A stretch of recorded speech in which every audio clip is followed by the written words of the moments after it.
Okay. Good evening and welcome to our Nexus 12 chemistry program. Actually, this is a A-level program. Now I'm going to start the Nexus 12 program with the chemistry lesson, right? As we have introduced you previously, I am Sudhir and I'm going to be a chemistry teacher. And there may be new students who haven't joined the introduction session as well, but you will get an idea about the session using the introductory video. We have shared the video to you. You can refer it. Okay. So without wasting more time, I'm going to start the lesson today. So we are going to start with our first unit, that is about the atomic structure. Right. Our unit one is atomic structure.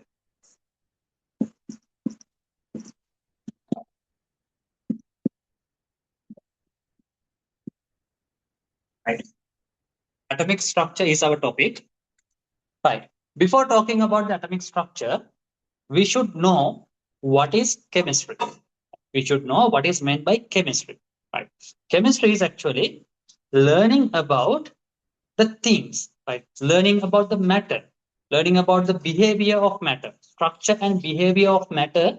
We call it chemistry. Mm. Learning about the behavior and the structure of matter is called chemistry. Right. So under that chemistry, we are going to learn different aspects. So under chemistry, we are dividing the syllabus into four main areas. Right. We'll be dividing this chemistry syllabus into four main areas. That is number one, general chemistry. Right. Number one is general chemistry. Then we have inorganic chemistry. Then we have organic. And finally, we have physical chemistry. Right. So those are the four main areas of chemistry that we are learning. But according to the recent reviews that I have gone through, there should be another part coming, that is analytical chemistry.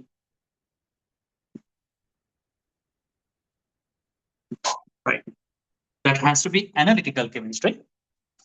Because nowadays, most of the papers, A-level chemistry papers, they are based on this analysis part. It's based on this analytical part as well. It's not directly a part of the syllabus, but they are focusing more questions about this analysis, how to analyze a thing and how to get an idea about these all the other four lessons using this one. So therefore, I would like to introduce this as another subsection in your syllabus. Right. Anyhow, now we have 14 topics. All those 14 topics are divided on this basis, right? Out of these 14 topics, the unit that we are going to talk today is atomic structure. That is a general chemistry lesson. The first, second, and third units. So those are coming under the general chemistry, the atomic structure that we talk today. Then structure and bonding. That is topic number 2. Then calculations is topic number 3. Inorganic is only one topic, that is topic number 6. SPD block elements. SPD. Then organic is topics 7, 8, 9, and 10. Right. That is organic chemistry. Then physical chemistry, we have topic 4 and 5. Right. 4 and 5. Fourth one is the gas laws. Fifth one is energetics. It is energetics. And then we have topic number 11, that is chemical kinetics. 12 is equilibrium. And 13 is electrochemistry. Right. That is the electrochemistry part. Right. So those are the topics that we are going to discuss over here.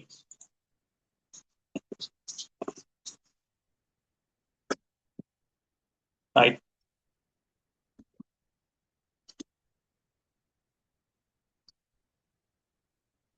So in this syllabus, Now we are going to start with atomic structure, right? So we are going to start with atomic structure. Now let's talk about atomic structure and let's see what are the things that we can learn from this atomic structure lesson today. Right. Actually, we will be spending about 4 or 5 classes on talking about this atomic structure. Right. We'll be spending 4 or 5 classes on talking about this atomic structure. Right. So let's start.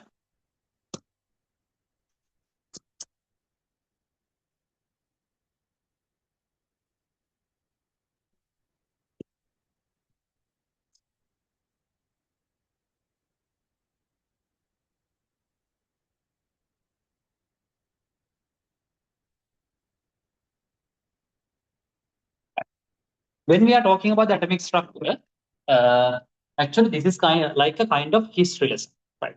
It's a kind of like history lesson because we are going to learn about how this atomic theory has been evolved.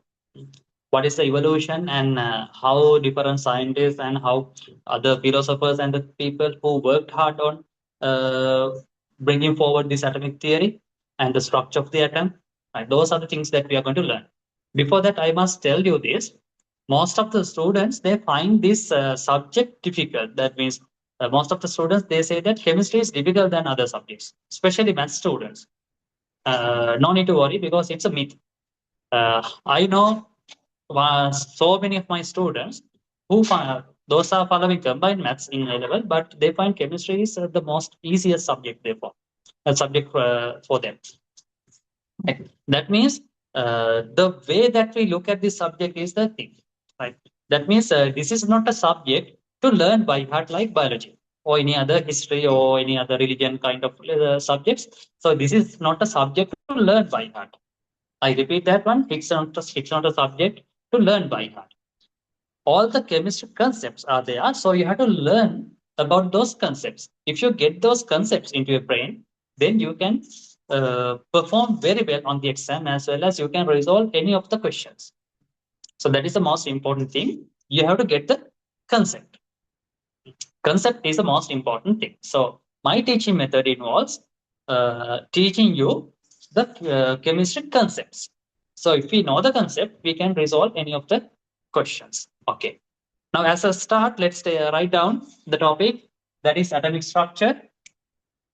I must say this, I'll be giving you a brief note, not a very detailed one. I'll be giving you a brief note.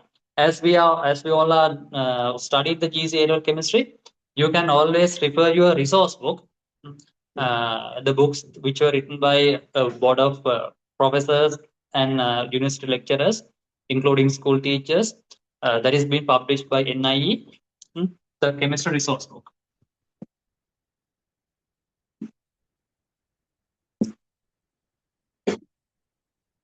Because everything that comes in this exam paper, they are based on the concepts in this resource book. That means it's like the what you call the key book that we are going to refer. It's a kind of reference for your A-level exam. So therefore, you better buy these books, or else you can download it from the website free of charge. Right? You can get this resource book. So in the first resource book, there are 4 units. That is unit 1, 2, 3, and 6. Right. So we are going to start the first one. That is atomic structure.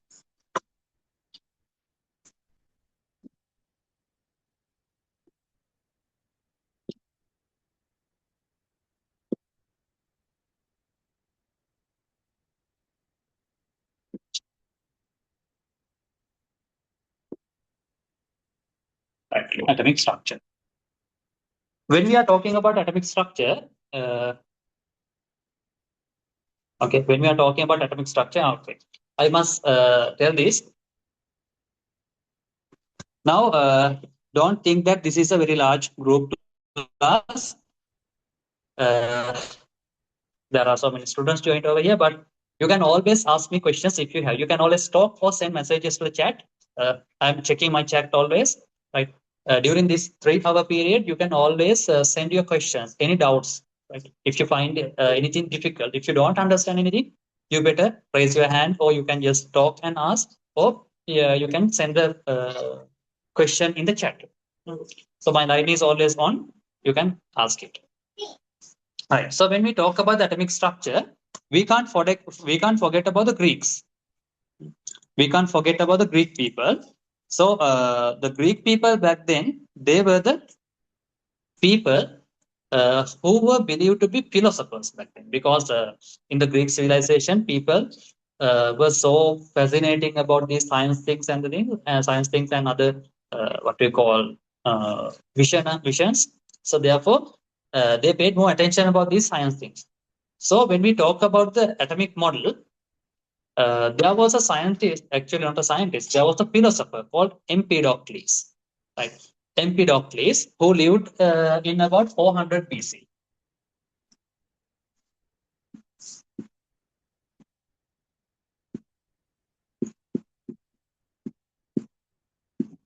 He was the first person to talk about this matter. He was the first person to talk about this matter. He said that all the material world is made up of four fundamental elements.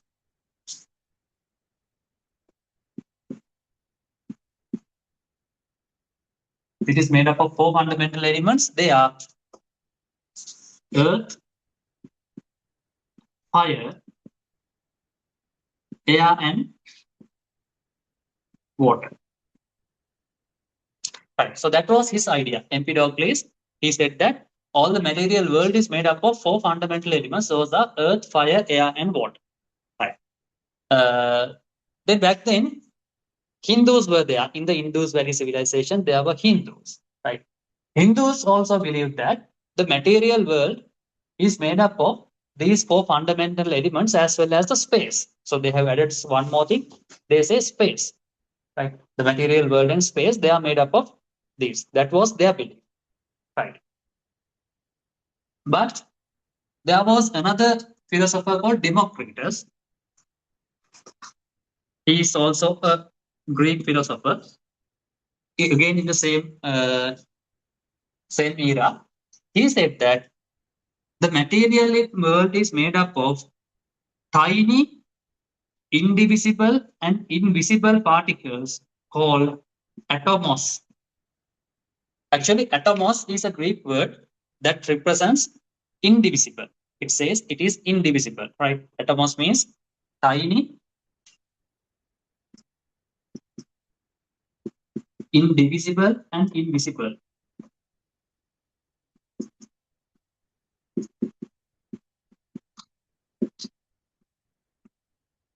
Tiny, indivisible, and invisible is the idea, right? So they said that, right? They said that the material world is made up of tiny, indivisible, and invisible particles. He named those particles as atomos, right? So that was his idea. In the same era, there was another well-known philosopher called Democritus. Aristotle. Aristotle, he said that there cannot be ultimately indivisible tiny particles called atoms. Therefore, as a result of this one, the atomic theory was faded away for many centuries.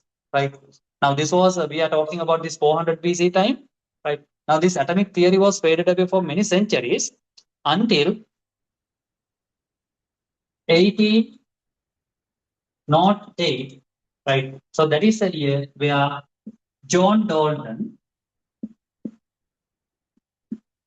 John Dalton. He is a British scientist as well as a school teacher, British scientist as a chemist as a school teacher. He put forward the atomic theory, modern atomic theory, based on four postulates. Postulates means those are not experimentally proved things, but the things which would be proved in the future. Right. So based on those postulates, he came up with the modern atomic theory. Right. That means actually he modified the atomic theory proposed by Democritus. That means Democritus said this without any evidence. He had no any evidence. But John Dalton, he put forward this atomic theory with the help of four main postulates. So we are going to learn about those postulates and the things now. Okay, right.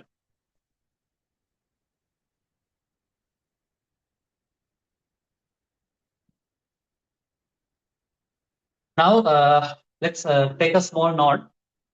I'm going to read it, so you can write it. Uh, so write the topic atomic structure.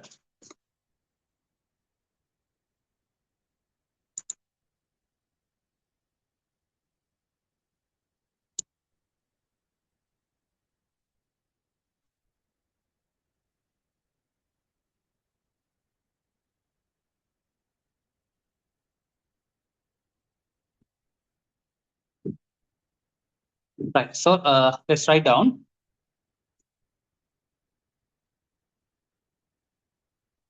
You can write down the study about the properties, the study about the properties and behavior of matter. The study about the properties and behavior of matter is chemistry. The study about the properties and behavior of matter is chemistry.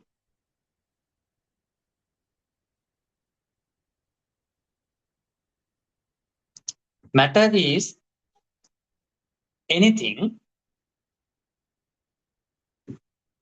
Matter is anything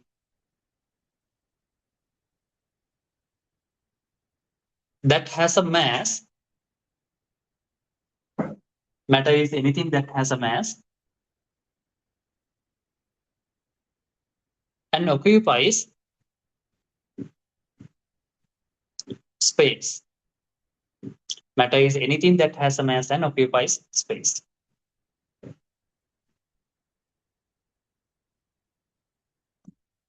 Right. Now, all these things are made up of, don't write. Now, all these things are made up of about 100 fundamental elements in the world. Now, it has been revealed that there are about 118 elements discovered so far, but out of them, only about 100 are stable, right? Only about 100 elements are stable, and the other are radioactive and they are unstable. So, therefore, all these things are made up of mainly 100 elements, right? We don't need to write it, just keep it in mind, right? Right. Now let's come to the atomic theory of matter. You can write the subtopic atomic theory of matter.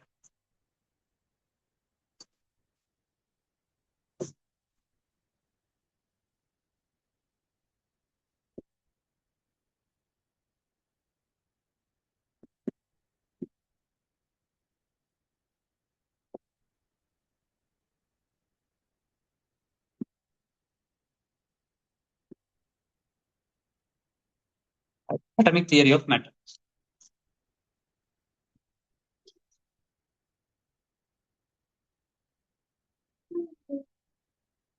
Right. So let's write down. Now we have discussed about the atomic theory. So therefore, let's write down the note. You can write down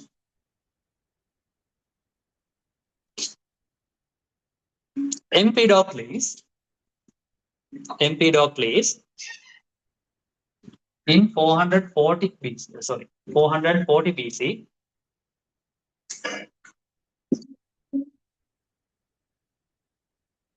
Empedocles in 440 BC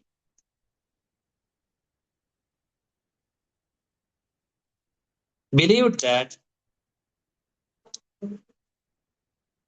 Empedocles in 440 BC believed that the material world believed that the material world is made up of material world is made up of four fundamental elements. Material world is made up of four fundamental elements. They are earth, fire, air, and water. They are earth, fire, air, and water.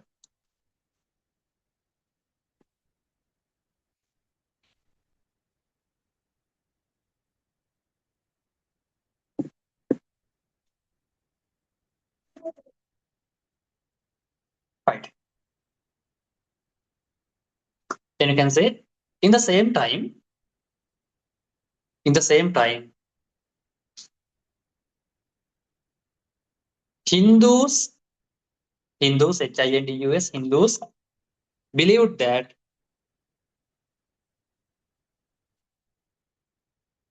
in the same time, Hindus believed that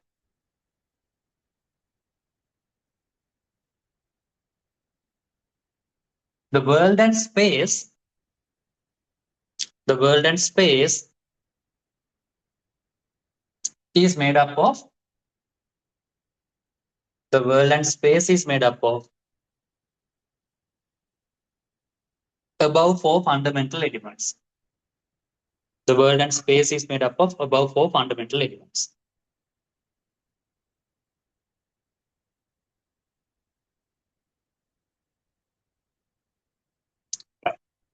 However, write down in a new point. However,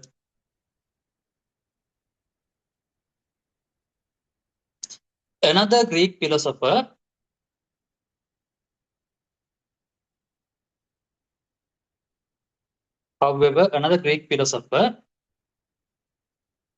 Democritus,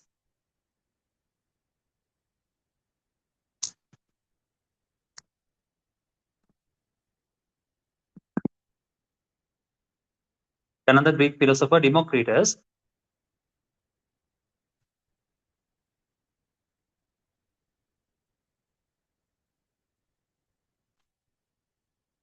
proposed that Democritus proposed that the material world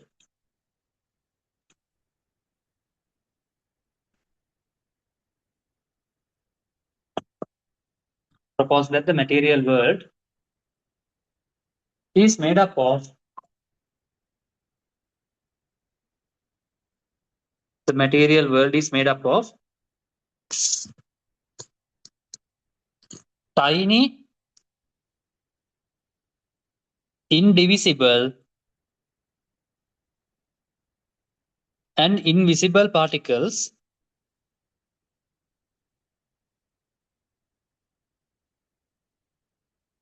tiny, indivisible, and invisible particles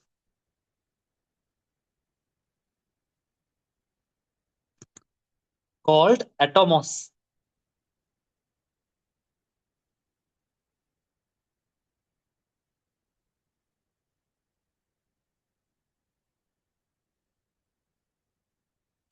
Tiny, indivisible, and invisible particles called atomos.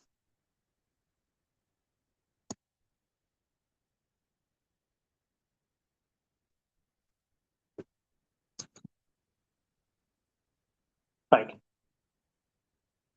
Then that's about this.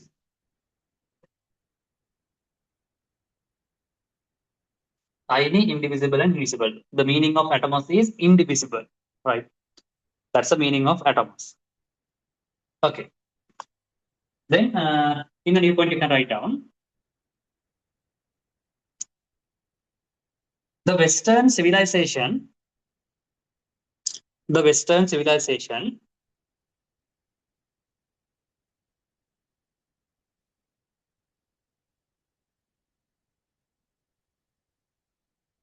back then, the Western civilization back then was dominated by was dominated by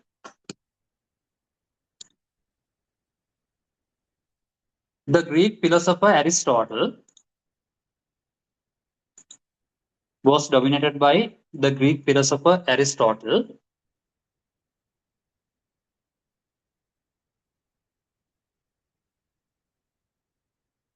Aristotle. Then you can say Aristotle together with Plato.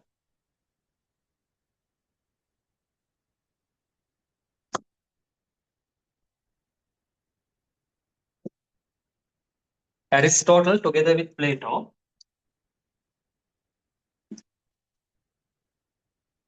formulated a notion.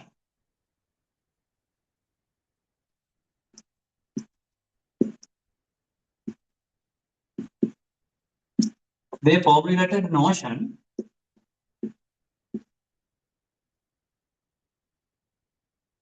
that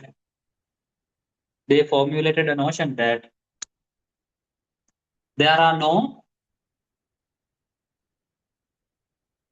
ultimately indivisible particles. There are no ultimately indivisible particles. Right. So as a result of this one, the atomic wave of the matter, it was faded away for many centuries. Right. Because the Aristotelian philosophy was dominating the Western culture back then, as I have told you. Right. Then let's see. I guess it now. Then in 1808, John Dalton, he was a scientist. In 1808, John Dalton, he came up with four postulates. So let's talk about this. Actually, we talked about this. So let's quickly take down a small note. Right. You can write down in a new point. In 1808,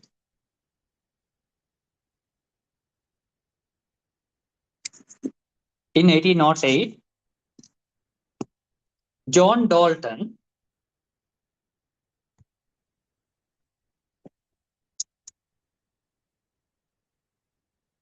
in 1808, John Dalton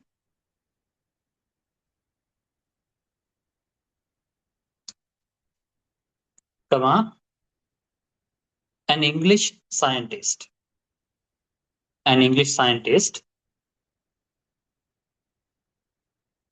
formulated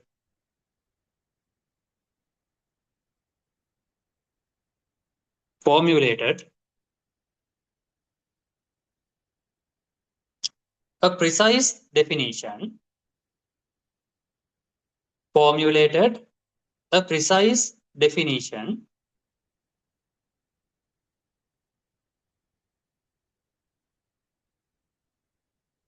stating that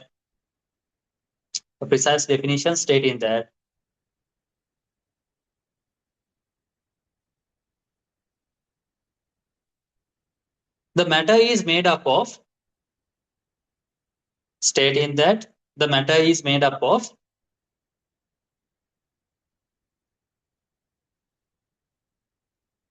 building blocks called atoms. Matter is made up of building blocks called atoms.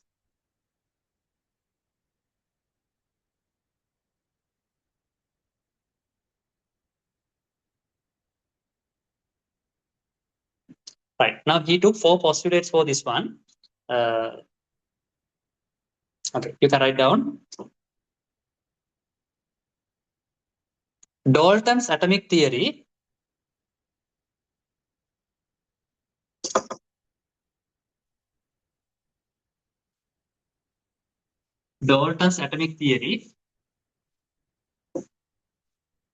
is based on four postulates.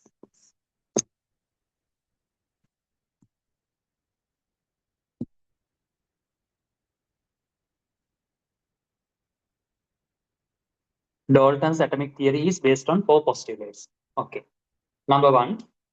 Postulate number one.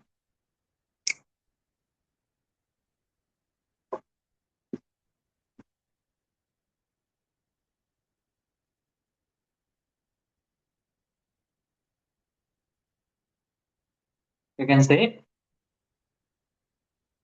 elements are made up of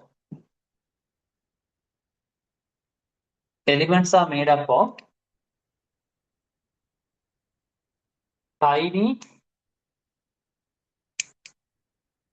or we can say extremely small. Elements are made up of tiny or extremely small, indivisible particles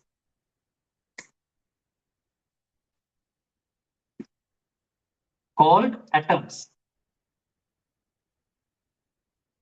Elements are made up of tiny indivisible particles called atoms. So he used the term atom instead of atomos given by Democritus. Dalton used the term atom. So that's what he said. He said the material, all the matter is made up of tiny indivisible or uncuttable particles called atoms. Right. Then second postulate. I think you have finished writing this one. Right. Second postulate. All atoms of a given element, all atoms of a given element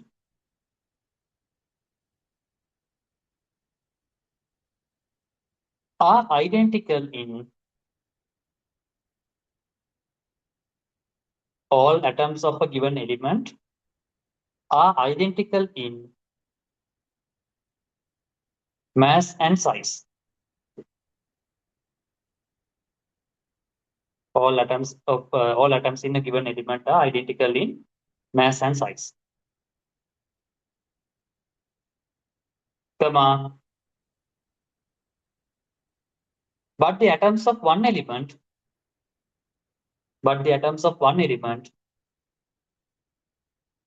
are different from atoms of one element are different from the atoms of another element.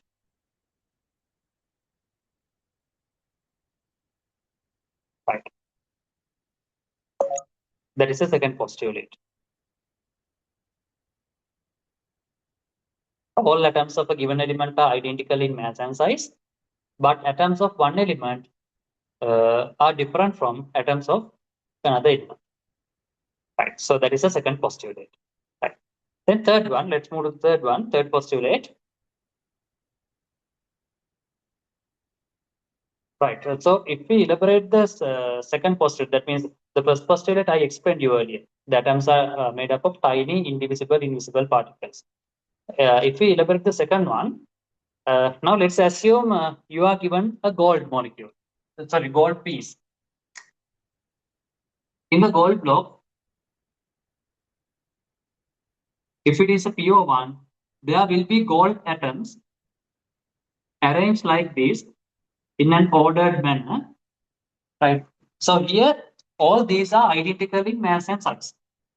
My drawing may not be identical, but they are identical in mass and size. Right. So all these are gold atoms. If we consider another element, let's say nickel or something, that too will have atoms, right, which are different that of gold. So they are different. But these atoms are identical to that. So that means atoms of one element are identical to each other, but they are different from the atoms of another element.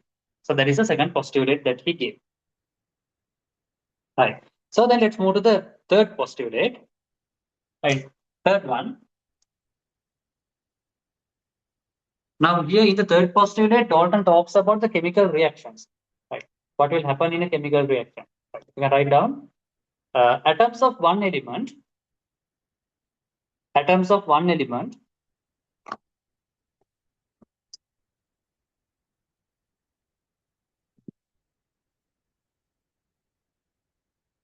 cannot be converted into atoms of one element cannot be converted into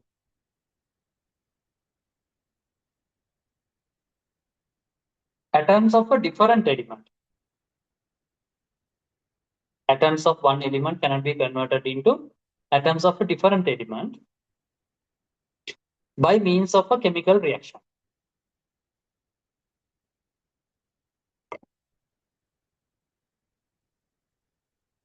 Atoms of one element cannot be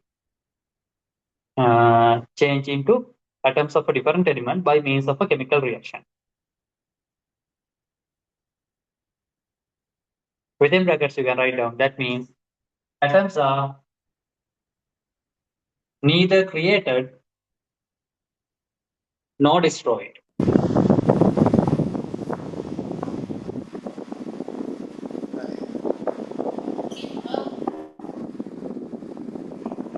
Right. Atoms are neither created nor destroyed.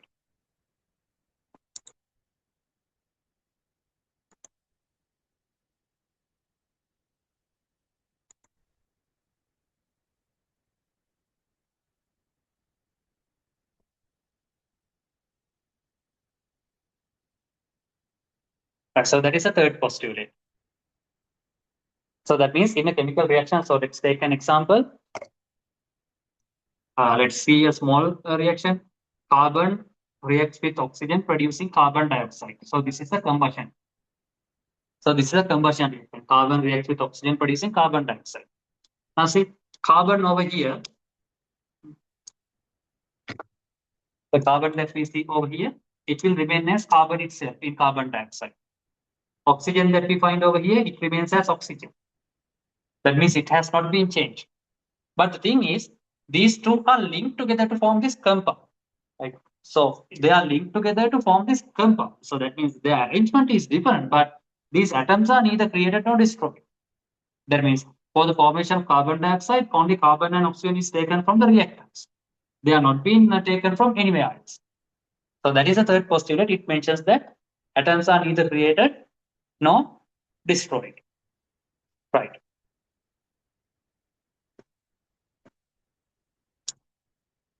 So let's move on.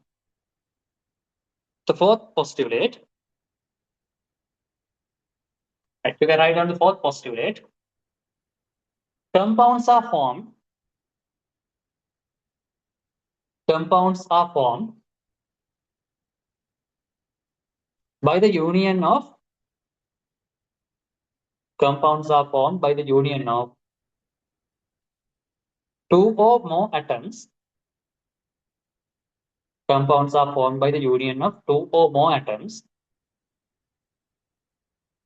of different elements.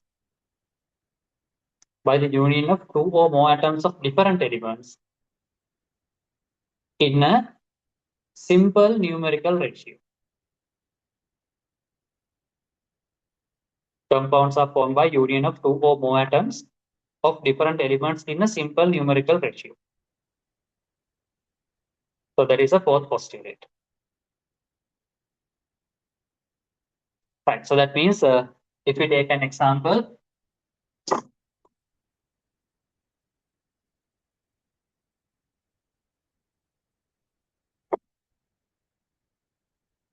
let's say we have glucose. The molecule glucose is C6H12O6. It is C6H12O6. So the carbon to hydrogen to oxygen ratio is 6 is to 12 is to 6. So we can simplify it. 1 is to 2 is to 1. We can divide all them by 6. So they are in the simple numerical ratio of 1 is to 2 is to 1. So if we consider another example, a well-known example, water.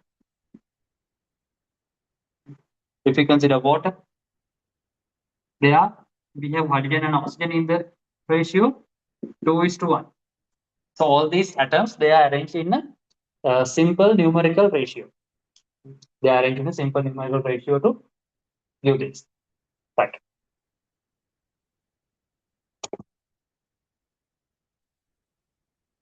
So there is a fourth postulate. So based on those four postulates, based on those four postulates, Dalton came up with the new model for the atom.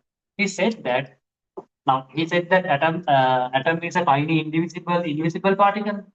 So he said that an atom is like a golf ball. He said that an atom is like a golf ball. So this is the golf ball model of Dalton.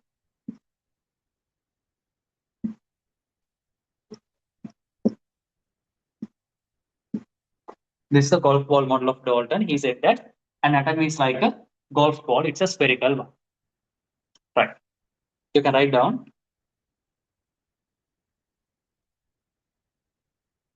Based on these postulates,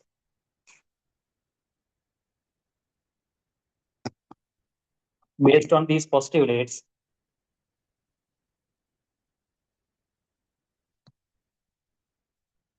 came up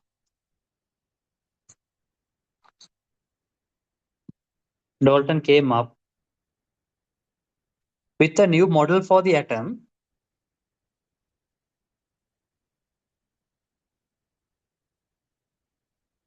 with a new model for the atom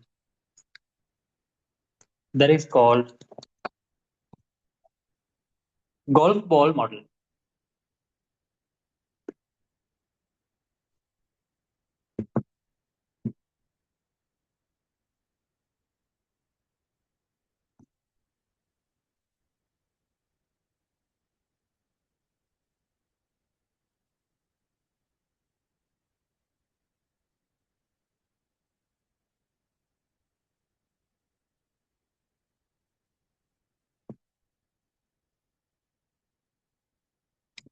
Right. So it is called the golf ball model of the atom. So it was proposed by John Dalton in 1808. Right. So it was very primary model. Right. Now this model it was remained for about a century. Actually, we can't say a century, nearly a century, until in 1891. There was a scientist called Stoney, Johnston G. Stoney. There was a scientist called Johnston G. Stoney in 1891.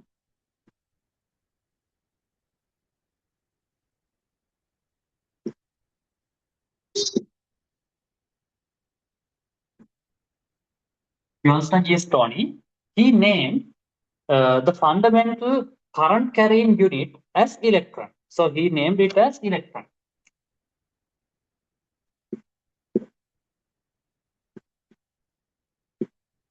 He named the fundamental current carrying unit as electron, but he could not prove the presence of the electron. He could not prove the presence of electron, but he named the fundamental current carrying unit as an electron. Right.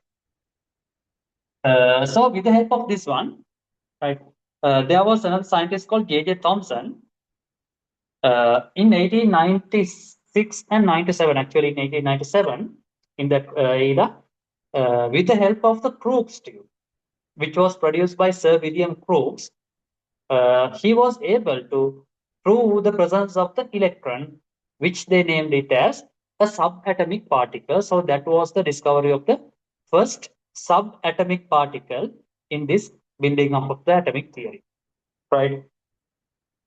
So based on this evidence, in 1896, actually,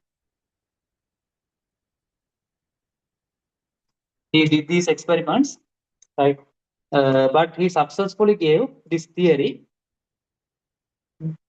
That was in 1897. So in this time he did the experiment. So, but in 1897 he was able to determine the electron. So that was by J.J. Thomson. Right. He modified the Crookes tube, which was invented by Sir William Crookes, and he conducted a series of experiments. And with the help of those experiments, he was able to identify the presence of electron. Right. So that is the theory that we are going to learn now. Okay. You can write down.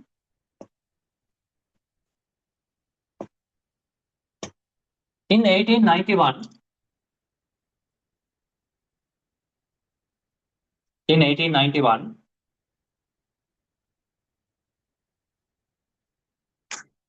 Johnston G. Stoney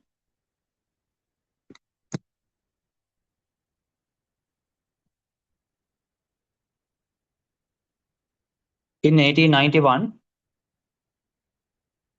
Johnston G. Stoney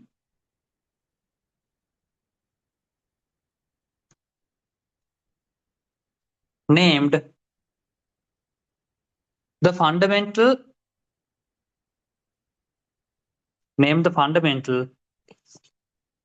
current carrying unit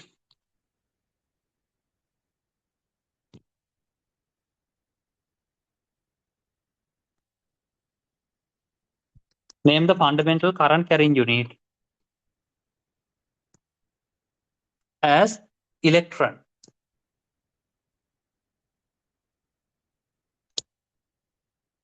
Name the fundamental current carrying unit as electron.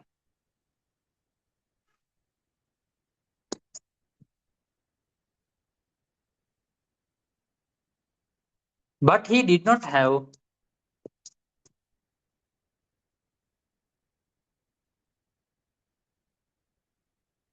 but he did not have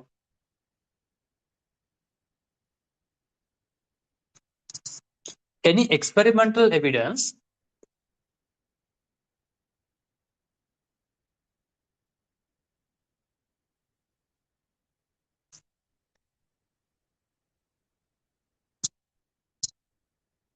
but he did not have any experimental evidence for the existence of electrons.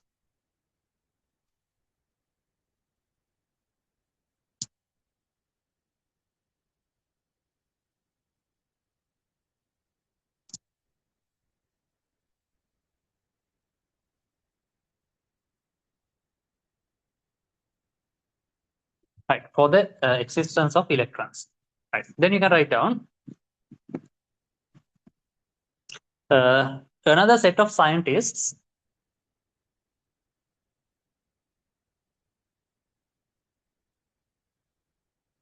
another set of scientists, including Sir William Crookes,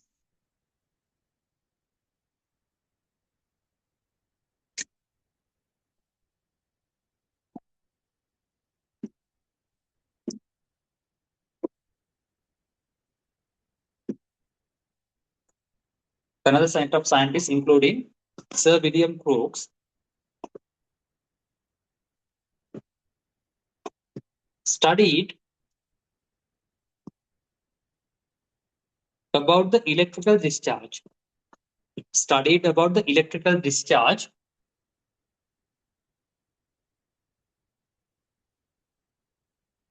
studied about the electrical discharge through a glass tube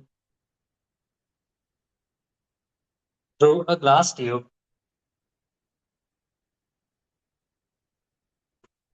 which is almost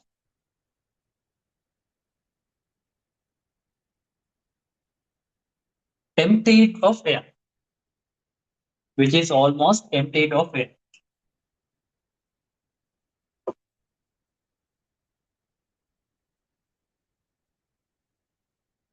Right.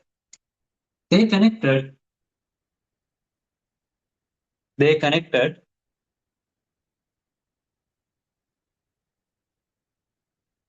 a high voltage supply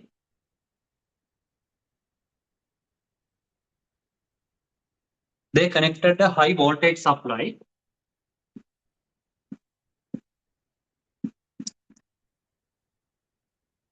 to two metal plates.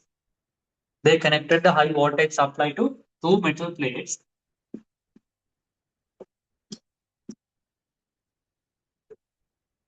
which were installed in the glass tube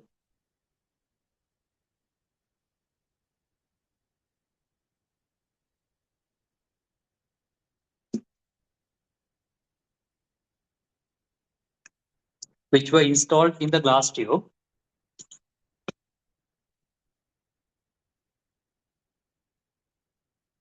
and showed that the heated negatively charged plate showed that the heated negatively charged plate within brackets cathode showed that the heated negatively charged plate within brackets cathode produced a stream of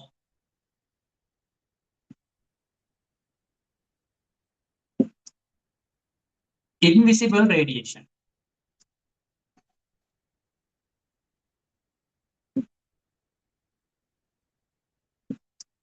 Produced a stream of invisible radiation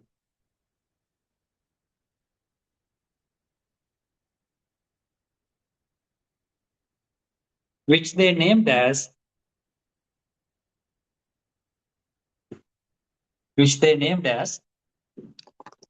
cathode rays.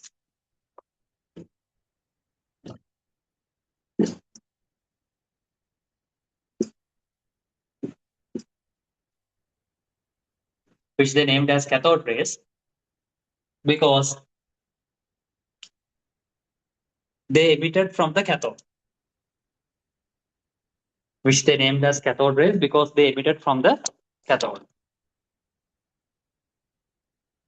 Right. So this is the experimental setup that he said.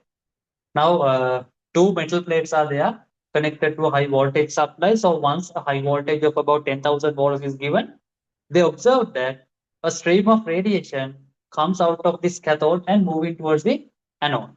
And most important thing is I gave you that those are a stream of invisible radiations.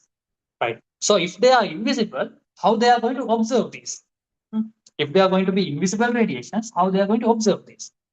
The thing is, they emptied this chamber almost empty of air, but inside this glass tube, there was a fluorescent material that has been what you call painted. Right. That means there was a fluorescent material. I think you may or may not know you may or may not know the meaning of fluorescent. Right. Fluorescent materials are the materials which will show a glow. Fluorescent materials are a material which will show a glow when they are being struck by high energy radiation source. For example, we can say there are fluorescent screens. You know these fluorescent tubes. You know the tube lights, the fluorescent lamps. So they have been working on this principle. Now this glass tube is going to be that long tube, and on that surface there's a fluorescent material painted over there. Then there are two electrodes. Once we supply electricity with a high voltage, they will start emitting the cathode rays. Once those cathode rays will go and strike the glass surface, which is painted with fluorescent material, then it starts to glow and emit a light. So that means that what we call the fluorescent tube, it's a kind of an application of this Crookes tube. That's a modern day application. There are so many applications like the CRT monitors. I think you guys are not familiar with those CRT monitors. Back then, when I was a kid, we used to use CRT monitors, and there were very huge TVs. You might see them in your grandparents' houses.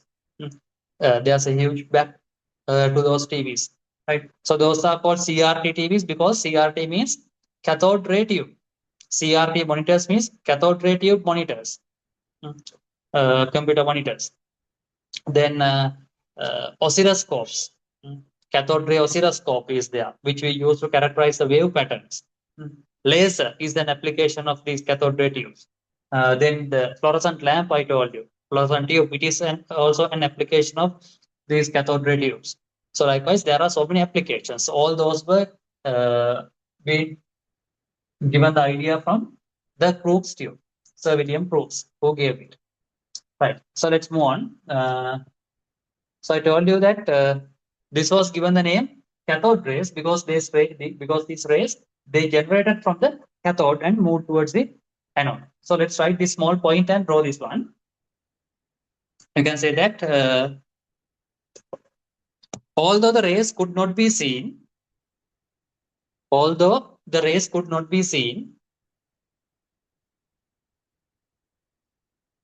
their presence was detected. Although these rays could not be seen, their presence was detected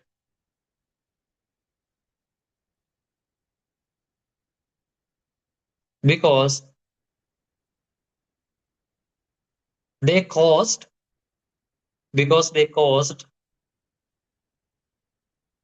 the gases at low pressure to glow. Because they caused the gases at low pressure to glow, and which made the other substances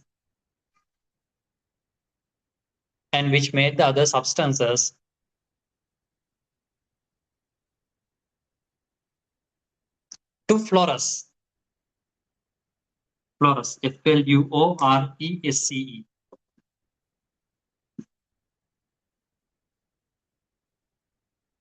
Which made the other substances to fluoresce. Fluoresce means to give off light.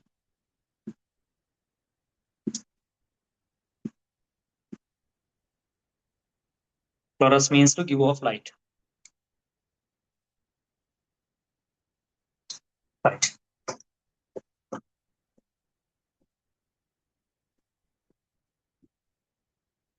Then you can write down since this device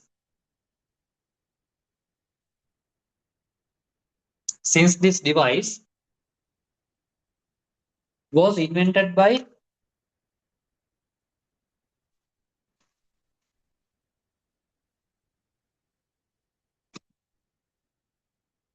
Sir William Crookes.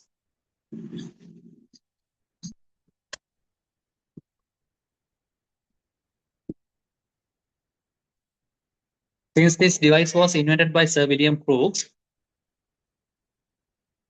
it was named as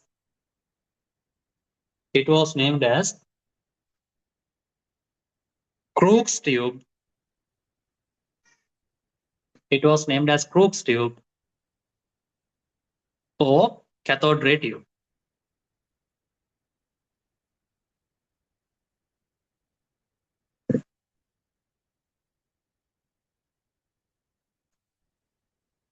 Right, now you can draw this diagram.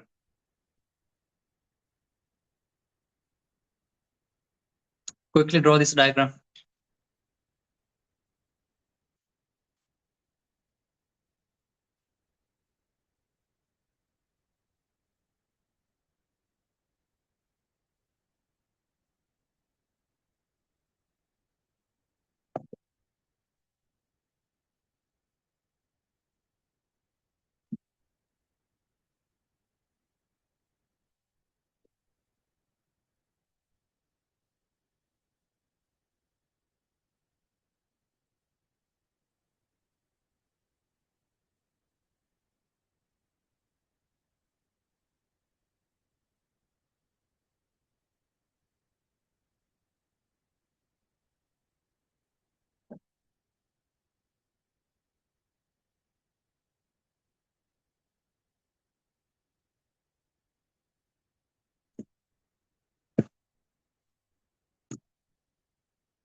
Okay, please raise your hand if you need more time to draw.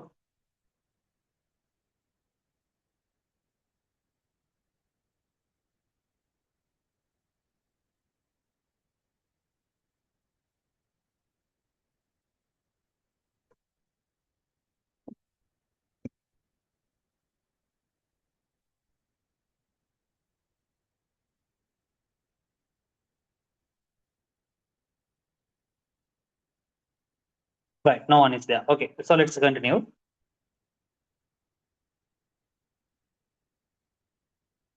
Right, so with the help of this Crookes tube, I told you that earlier, J.J. Thomson, he modified the Crookes tube. And then, with the help of the modified Crookes tube, actually, he placed a different anode over there. Right, that means he made a different anode over there. And with the help of that, he observed differences in these cathode rays. Now, the cathode rays were given from this one. Thomson observed some differences. So let's see what he has done.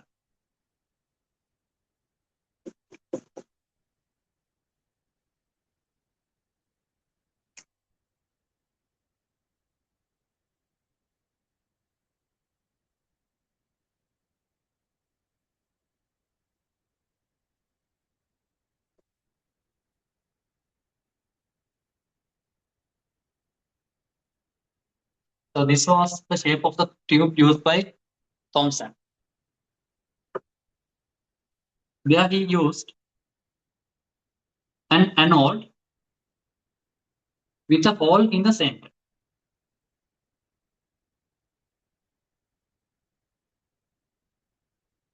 He used an anode with a hole in the center and connected a high voltage supply to this one. I write it as HP to mention it as high voltage. Right. He connected it like this. Then once the high energy source has been applied, he observed that a stream of radiation passes through this hole. Right. Some of the radiations are coming towards the anode and stop over there. And some of the radiations which are coming towards this hole, they are simply passing the hole and moving to the other end.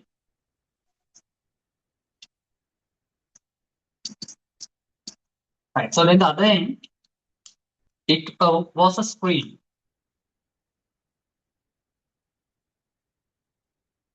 On this end, it was a fluorescent screen.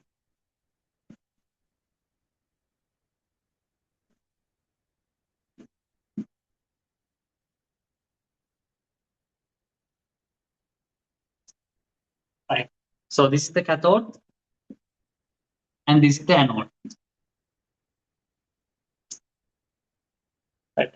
It's a cathode, and this is the anode. So this anode is with a hole in the center.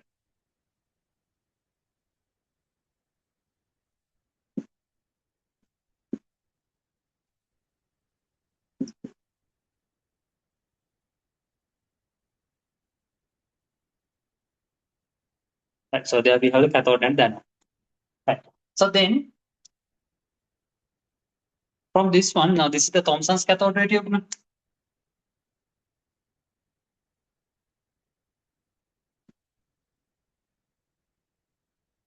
I'll use the short form CRT, means cathode ray tube. Right. So in this one, he placed a magnetic field as well as an electric field on this pathway. Right. So once he placed a magnetic field, he observed that these cathode rays, they are deflecting perpendicular to that magnetic field. Right. So they are deflecting perpendicular to the magnetic field. So that's what he observed. Okay, let's see.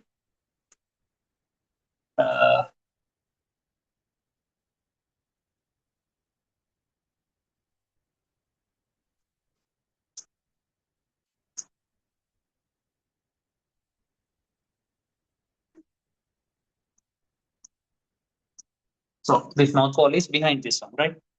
So he placed a magnetic field as well as he placed an electric field as well.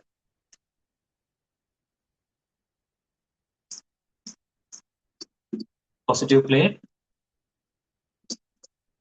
and negative.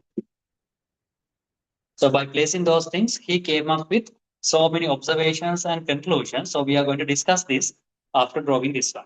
Right. So before drawing, let's write down. You can write down the British scientist, J.J. Thomson, the British scientist J.J. Thomson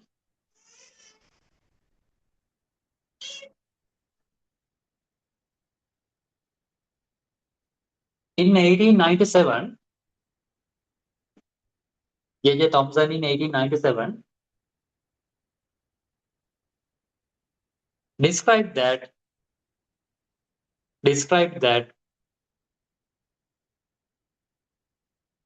cathode rays are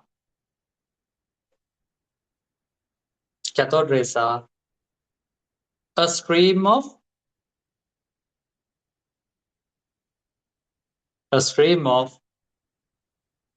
negatively charged particles. Cathode rays are a stream of negatively charged particles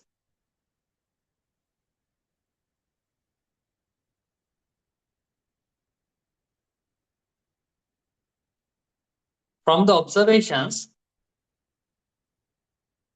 from the observations taken from the cathode ray tube experiment,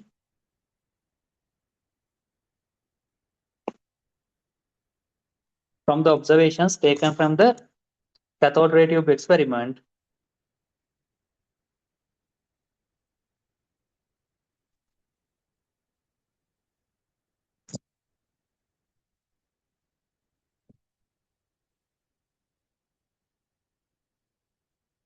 performed using a hollow anode. Performed using a hollow anode. Hollow means there's a hole in the center.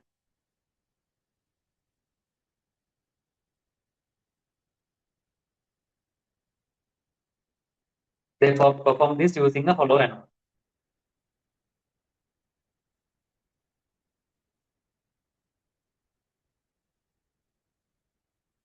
Right. Then you can say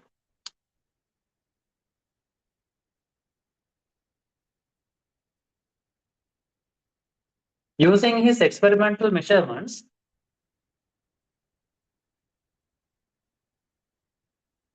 using his experimental measurements,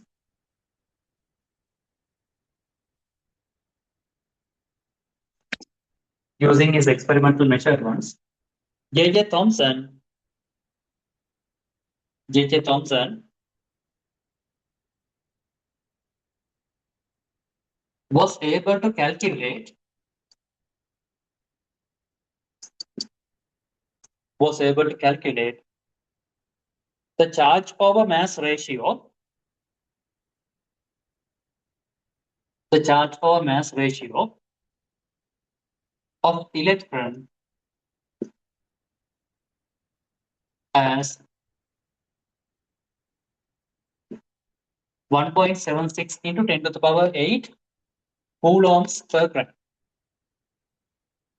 1.76 into 10 to the power 8 coulombs per gram. Right. So he was able to calculate that.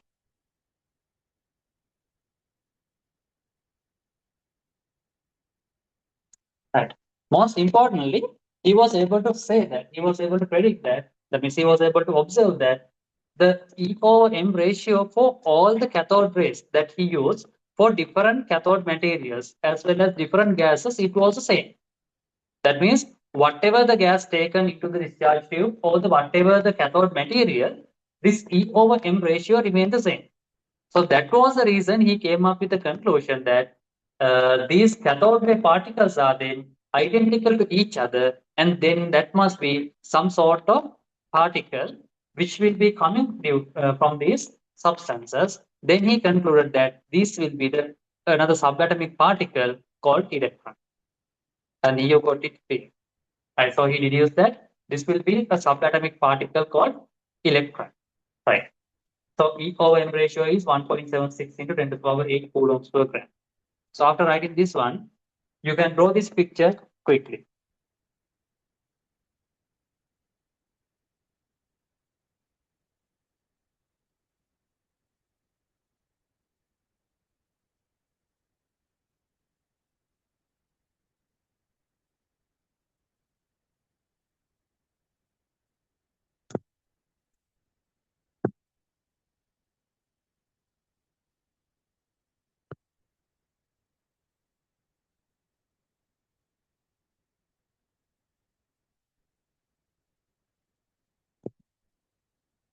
So he performed using hollow anode. Hollow means with a hole in the center.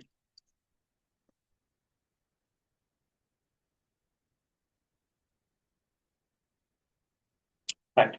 Draw this picture quickly.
Right. I think the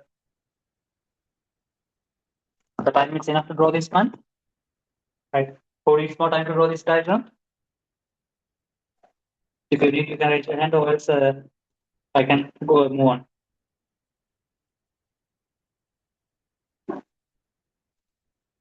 Right. So can you explain about third postulate again? Okay.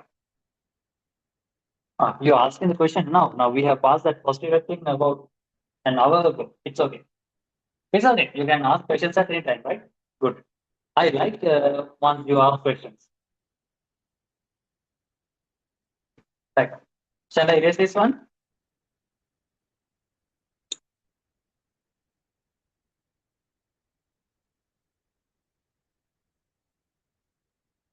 Okay. I think I can erase this. Okay.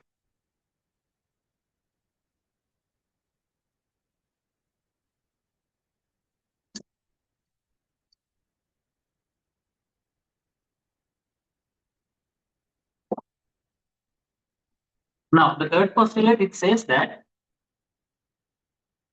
during a chemical reaction, none of the uh, species are being created nor destroyed. That means,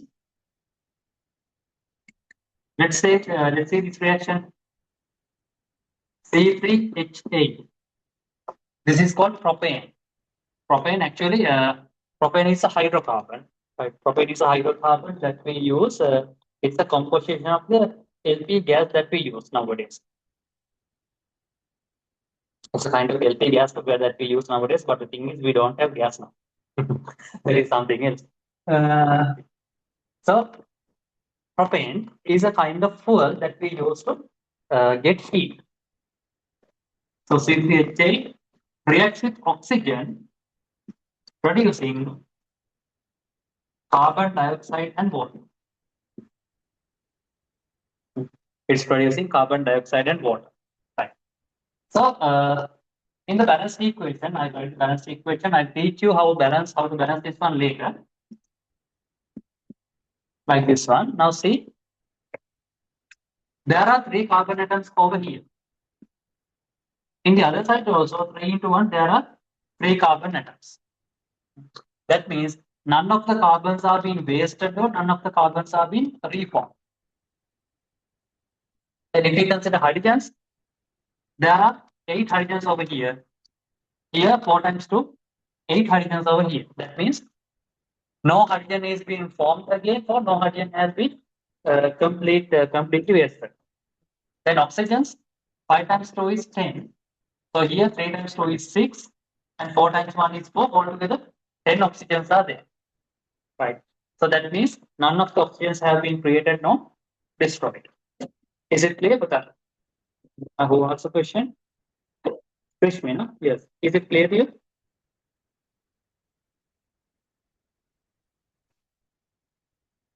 Okay, good. Very good. So it's better, huh? You better ask the questions. If anybody is having any more questions, I can give you the chance.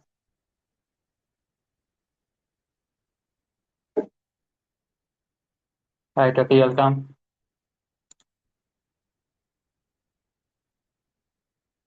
Okay. So if you don't have any questions, okay. Let's come to the Thomson's model, Thomson's experiment. Now we drew the Thomson's diagram.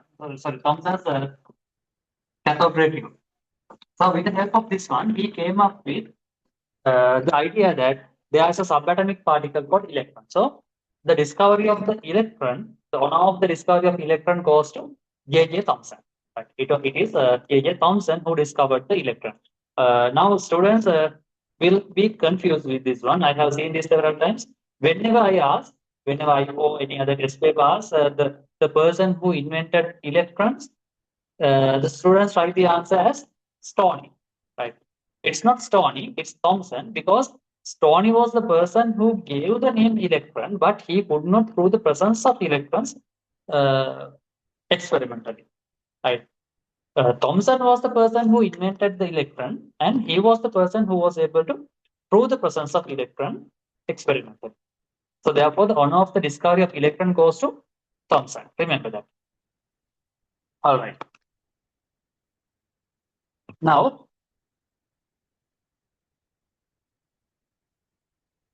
So based on this, what we call Thomson's experiment, he came up with some properties, right?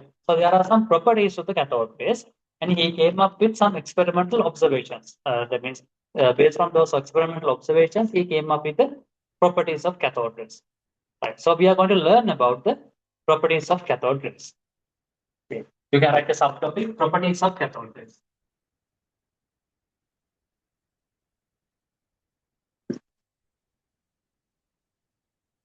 Right. Properties of cathode rays.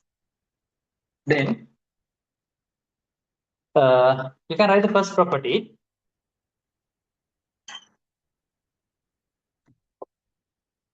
You can say cathode rays travel in straight lines.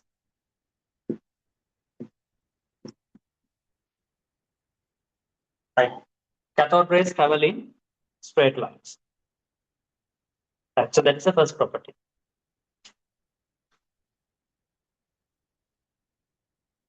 If you write cathode rays travel in straight lines. So this is how they showed that the cathode rays travel in straight lines. Actually, now I forgot to tell you before.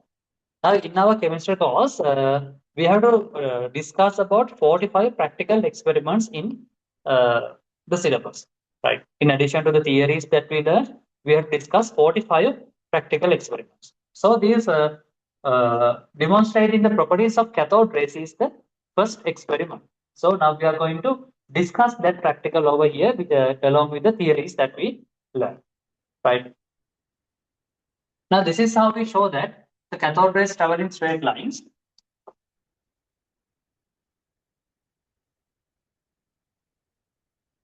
Right. So we take a cathode ray tube, and here we place an opaque object like the metal cross. It is called an opaque object. It is like a metal cross. Opaque means, what do you mean by opaque?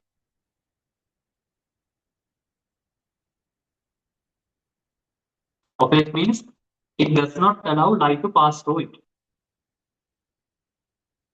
Right. So we are placing this metal cross over here. This is an opaque object. So it is connected to the anode. Here we have connected this to the cathode. Then once we place this one, they observed that the cathode rays coming from the cathode, they are coming and striking this.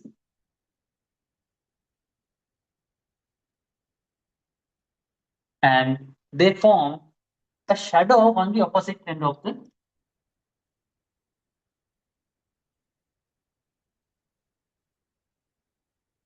anode.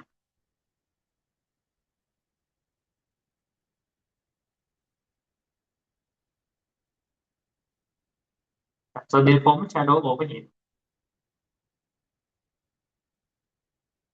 Actually, that is the way that we characterize that the light travels in straight line. Right. That means I don't know whether you can see the shadow of my hand over here on the board, because the area is too lighted. There is no any shadow forming over here. Right. So if I place my hand over here, there will be a shadow forming on the board. Right. So due to that, we can say that now the light rays do not travel through my hand because it is opaque. So likewise, the cathode rays, they do not travel through this cross. So therefore, they will form the shadow of the metal cross over here. Right. Uh, so this is the cathode. Here we have the anode, which is a metal cross. And then here we have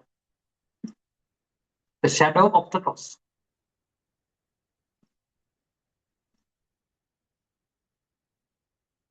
If it is forming a shadow, that means that these cathode rays, they should travel in a straight line.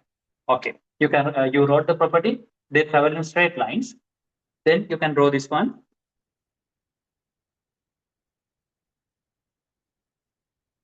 Okay, draw the diagram quickly.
Right. I think the time is enough. Right. Then you can write this down. Below this point, you can write down the formation of the shadow. The formation of the shadow proves that the formation of the shadow proves that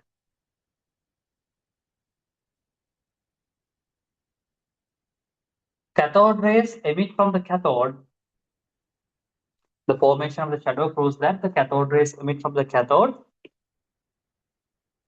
and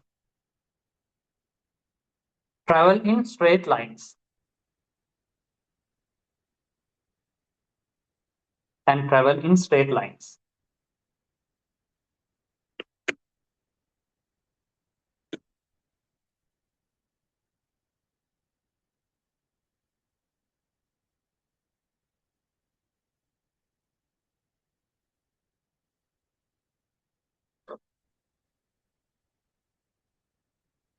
Okay, so that is the first property of the cathode rays. They travel in straight lines, and that is how we characterize the first property.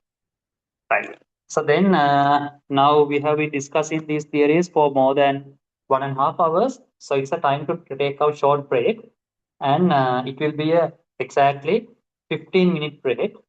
So now the time is 10:10. So we will be starting again at 10:25. You will be to have a snack or tea or something, and you can get relaxed and come back by 10:25. And don't exit the meeting. And I will be muting from my side because it will be a distract for you. So you can uh, join again. Join me, so don't leave. You can join the class again at 10:25 exactly. Okay.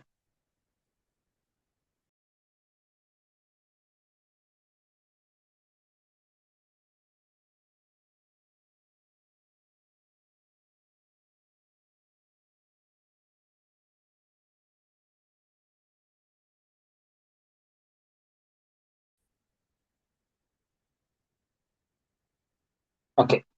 Now after the break, we are starting again. Now I decided to talk about your university things. Right now, we all are learning this course. Now, actually, this is going to be uh, a, a rapid learning course. Right. So we are going to learn about these things, and we are going to learn subjects, and our main target is to enter the university. Right. So even in the introduction session, also I told you that there are about 90,000 students who write chemistry in 2024. The recent year in 2024 exam, it was nearly, as I remember, 88,000 something, 995. Or this much of candidates wrote chemistry, right? Out of this, only 7,895 got A passes. I talked about this. Right. But the most important thing is now A's, B's, B passes is 8,000 something. C's, S's are there. And the fail rate out of this amount, 24,000 plus amount. I can't remember the exact amount. 24,000 plus number of students failed the subject. Actually, it's a kind of tragedy. The reason is learning this syllabus for 2 years, actually 2.5 years, and getting F means I don't know what to take, because this subject is not for everyone. We have to accept that. That is, there are some subjects that we do not understand. For me, the subjects like, let's say, commerce subjects and other things, I don't like them actually. Right? I don't like them, and I can't understand them. Means I don't like to understand it. Right? So likewise, there may be some students who are doing these things, who are learning these science subjects without a goal. So those are the people who end up with this one. Mm. Uh, we have to select our own targets, and then we should understand our capacity and our capability. because this learning A level means not an easy thing. We have to do so many contributions. Right? We have to contribute. We have to dedicate. That means you have to work hard. All the things have to be contributed for this one. Right. So therefore, on the first day, you better keep it in mind that you have to end in this group of students, not here for any other area. We have target this. Right. For that, we will be leading you, and that is our promise. It's one of our promises. Right. I think after the break, everyone has joined again. Okay, so let's continue the lesson. Now we were talking about the properties of cathode rays.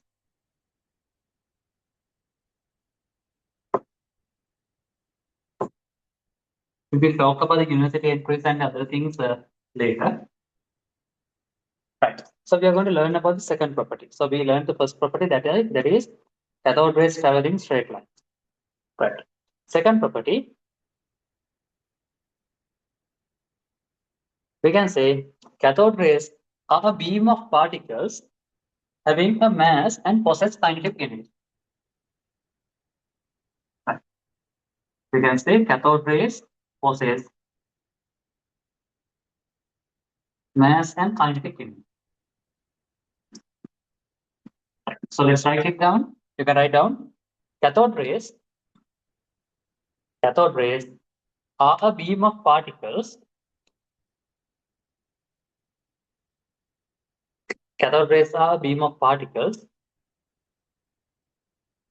that have a mass, that possess or that have a mass and kinetic energy.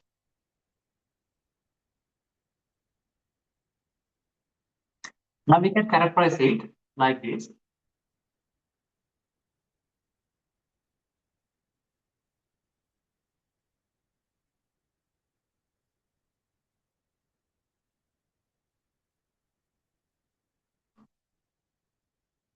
Now we have the cathode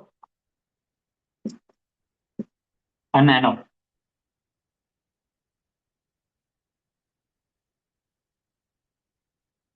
So in this pathway, we are placing a paddle wheel.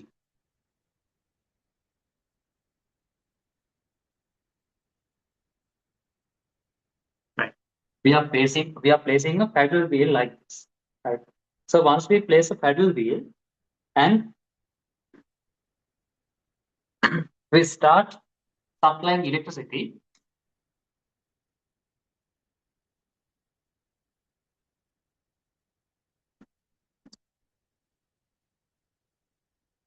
so once we start supplying electricity, cathode rays will come and strike on the paddle wheel like this. As a result, the paddle wheel starts to rotate. Starts to rotate in this direction, as well as it starts to move in the forward direction. While rotating in the clockwise direction, it starts to move in the forward direction. That means in order to rotate this one, these cathode rays particles, they should possess a kinetic energy, and that means they should have a mass. So that is how they showed that the cathode rays, they possess a mass and a kinetic energy. Right. So you can draw this one. Now draw this diagram quickly.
Right. I think the time is enough.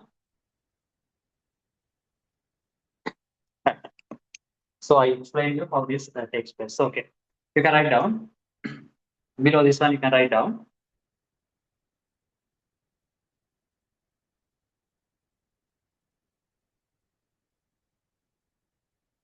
On placing a light paddle wheel, on placing a light paddle wheel,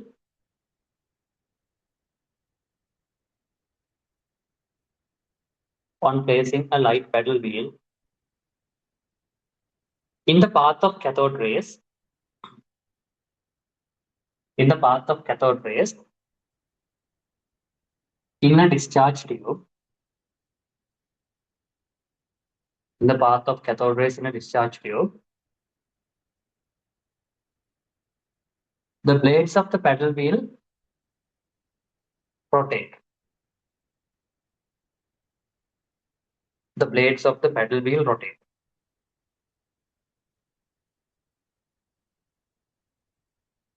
It's an evidence. It's an evidence that electrons have momentum. It's an evidence that electrons have momentum.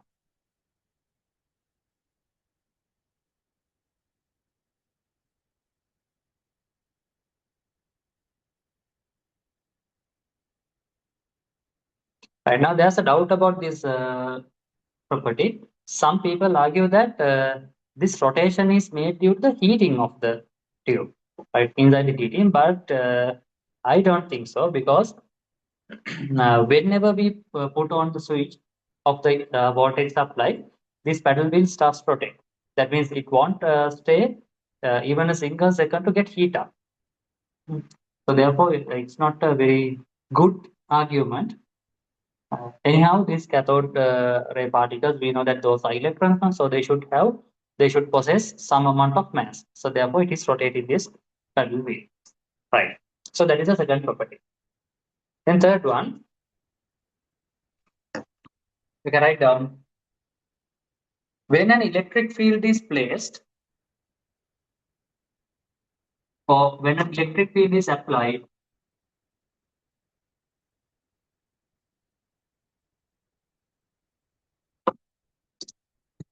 when an electric field is applied in the path of cathode rays,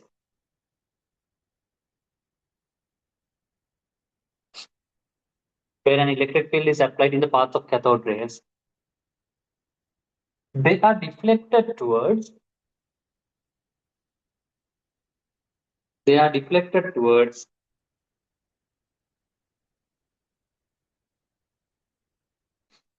the positively charged plate.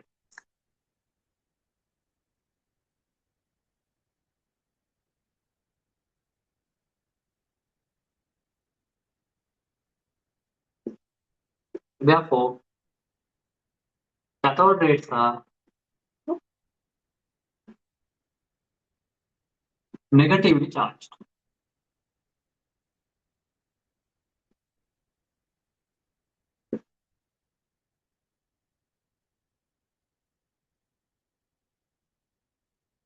Therefore, cathode rays are negatively charged.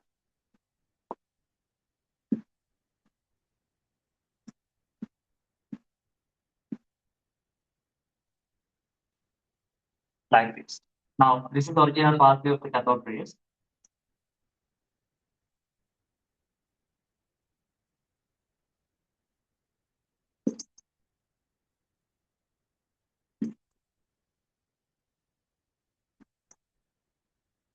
Like this. So once we place an electric field, let's say this is going to be a positive plate.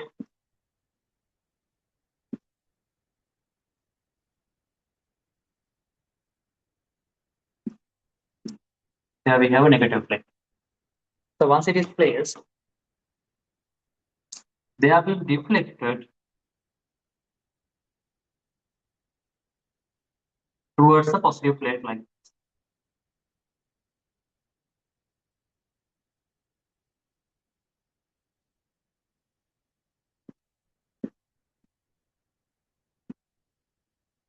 Right. So they have been deflected towards a positive plate in this manner once we place an electric field.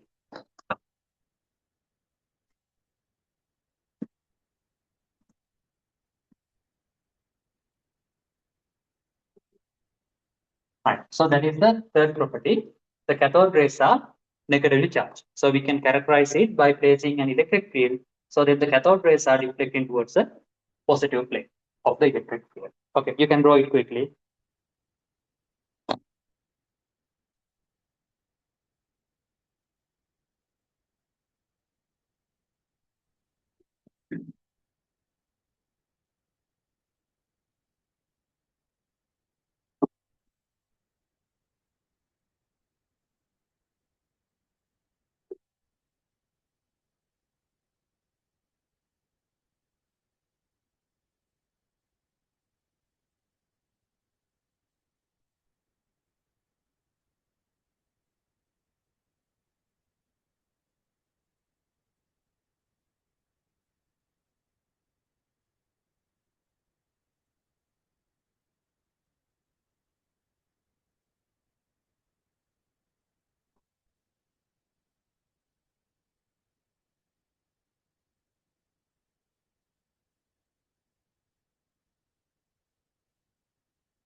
Right. I think the time is enough. Then to the same point, we can write down. Now we applied an electric field over here. So once we apply a magnetic field, right? Once we apply an electric field, they are deflected towards the positive plate of the electric field. If we apply a magnetic field, then these cathode rays they are deflected perpendicular to that magnetic field. If it is a magnetic field, they are deflecting perpendicular to the magnetic field. That means if we apply a magnetic field over here like this, then it will be deflecting into the board or out of the board, right? It will be deflecting into the plane or out of the plane, right? So that is the another property, and from that also we can emphasize that these cathode rays are negatively charged because in a magnetic field, all the negatively charged particles are deflecting perpendicular to the magnetic field. So therefore, that is another good evidence for this one, right? Uh, okay, you can write down to the same point. Now we are writing the third postulate, the third property. So the third property also you can write down. Uh, the cathode rays are deflected. The cathode rays are deflected perpendicular to a magnetic field. Cathode rays are deflected perpendicular to a magnetic field.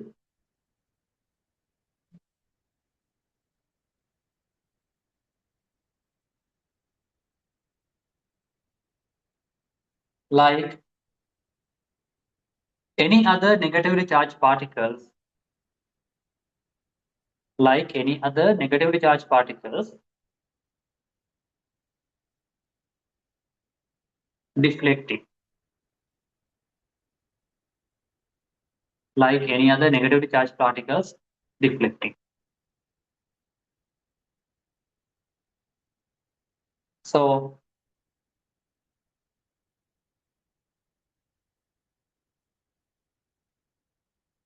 it is another evidence. So it is another evidence to conclude that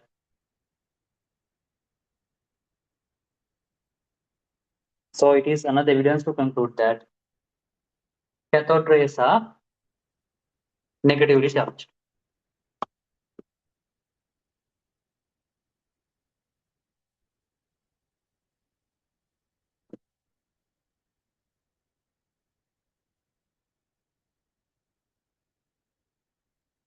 Cathode rays are negatively charged. Right. Then fourth property. I told you before as well. The nature of the cathode rays, they do not depend on the nature of the gas taken into the tube, right? That means whatever the gas or whatever the cathode material, it does not change, right? You can write the fourth property. Nature of the cathode rays.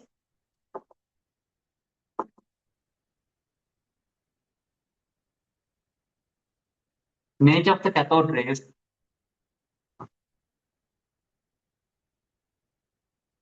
does not depend on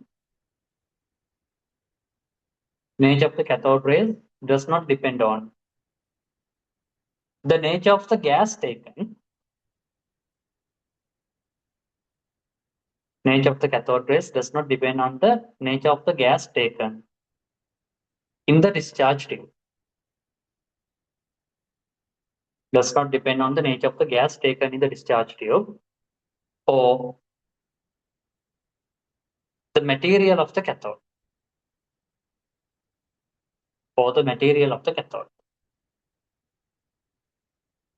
That means whatever the gas that we take in, the E over M ratio will remain the same. Right. So the nature of the cathode rays does not depend on the nature of the gas taken or the nature of the material of the cathode. Right. So that is the fourth property.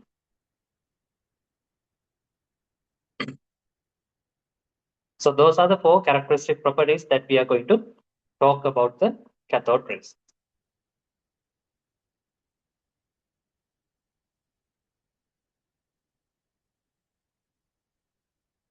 Right.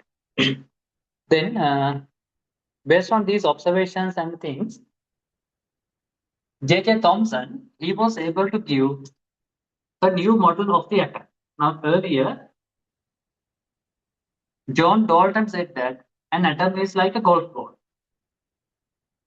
Now, Thomson, he discovered the existence of electrons as well. Now, he did not have a place to put those electrons, right? So, he did not have a place to put those electrons. So, he said that an atom is a positively charged sphere. It's a positively charged sphere where electrons are embedded in it.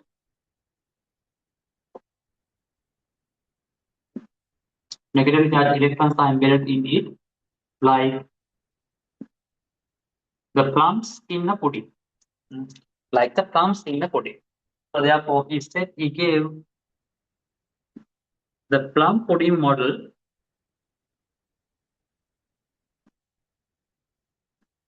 of the atom. So that was given in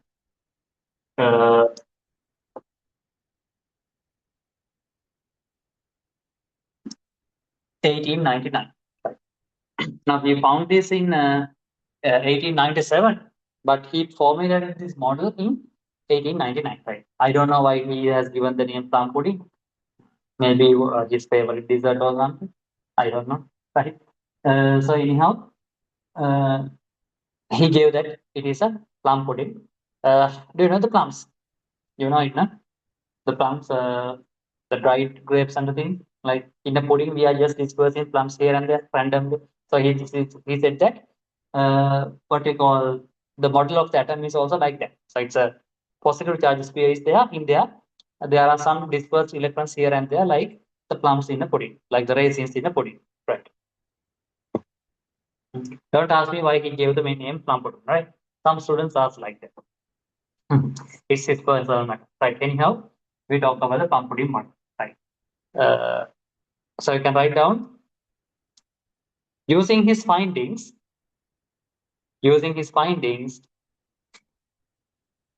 J.J. Thomson, using his findings, J.J. Thomson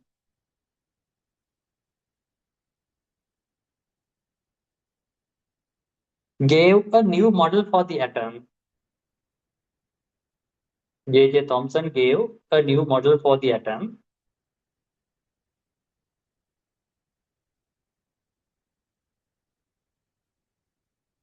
That is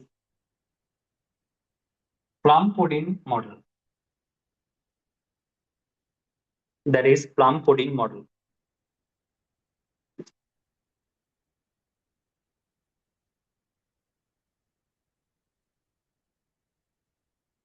Right, now you can draw this one quickly.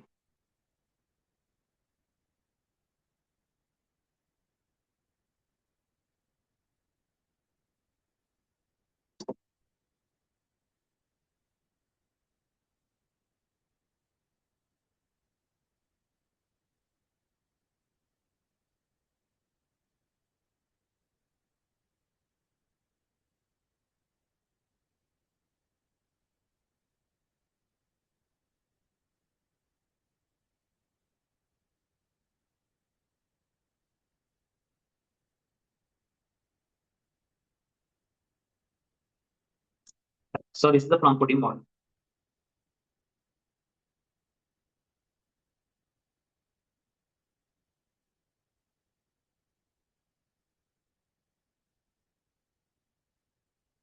Right, now while drawing this one, listen to me. 10 years later, in 1909, there was another scientist called Robert Millikan. Hmm. Robert Millikan was capable of finding the charge of an electron. So he was able to calculate, actually to measure the charge of an electron using an experiment called oil drop experiment. Hmm. So in our syllabus, we don't need to discuss about the oil drop experiment, but you should know that Robert Millikan performed an experiment called oil drop experiment. From that, he was able to find the charge of an electron. So that was his discovery. Right. Uh, I think you have finished all this one.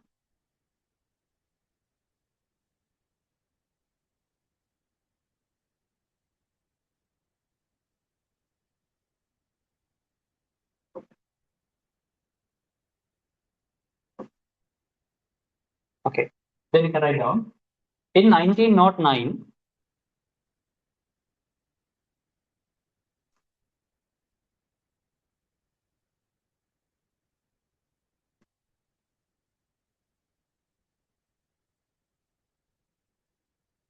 Robert Millikan. In 1909, Robert Millikan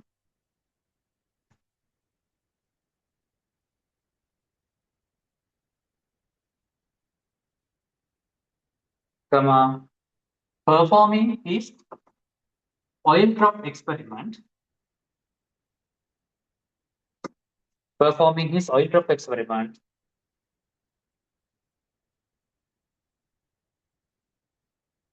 was able to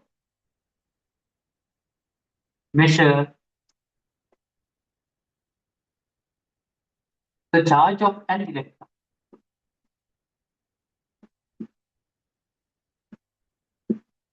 as 1.602 into 10 to the power minus 19 coulombs. So that is the charge of an electron. So he succeeded in measuring the charge of an electron using the oil drop experiment. Right. So I'll explain you how this oil drop experiment was carried out. It's a very simple thing, not a simple thing. I'll explain it simply.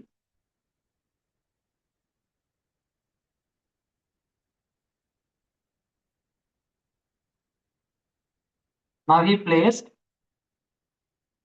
an electric field over here, and through a hole over here, he sprayed few oil drops. Then he was observing how much time is taken to pass these oil drops from this initial level to this level. So with that thing, he was able to find out the velocity of these things, and with the help of those things, he was able to give the charge of an electron. Right. So I explained this simply. We don't need to learn this experiment. But you should know that Millikan performed the oil drop experiment, and with the help of that, he was able to find the charge of an electron. Right. So that is 1.602 into 10 to the power minus 19 coulombs. Right. Then now we know that Thomson, J.J. Thomson, he was able to find out the charge over mass ratio of an electron. Right. He was able to find out the charge over mass ratio of an electron. Then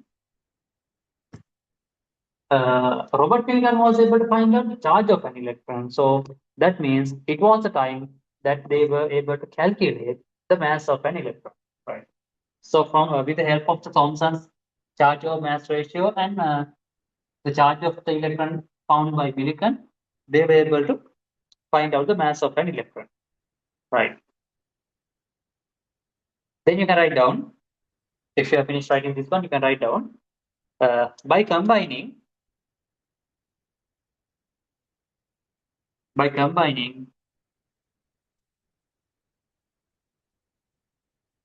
Thomson's and Millikan's values, by combining Thomson's and Millikan's values,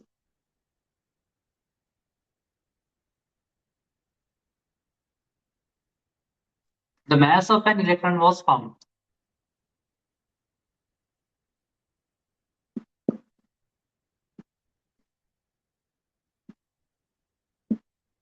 Right. So this was given by Thomson. Now E was found by Millikan, that is 1.602 into 10 to the power minus 19 coulombs divided by M, 1.76 into 10 to the power 8 coulombs per gram. So then by rearranging this one, M will be 1.602 into 10 to the power minus 19 divided by 1.76 into 10 to the power 8. We will get the value as 9.10 into 10 to the power minus 28 grams.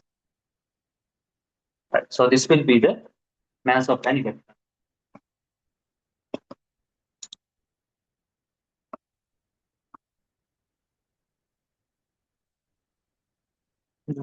Can you explain it again? Which part?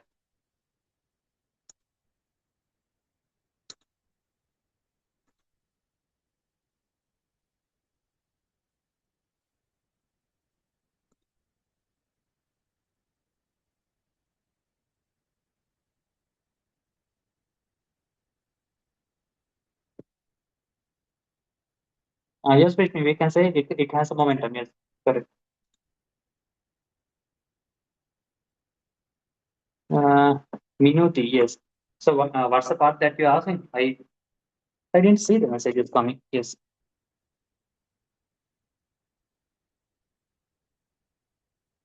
Now it's okay. So you understood it. I think that means I might have explained it earlier. Right. So this is how they found the mass of an electron. 9.10 into 10 to the power minus 28 grams.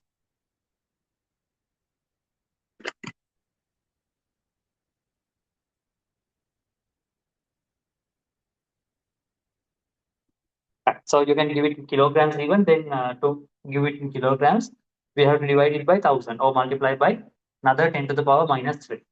Right. Now these unit conversions and the things you will be explaining those things in detail in physics, right? In physics classes, you will be given a very good idea about these unit conversions, dimensions, and the things. So I'm not going to talk about these things. That means about the unit conversions here. So if you get any doubt over here in these calculations and the things, you can ask me, right?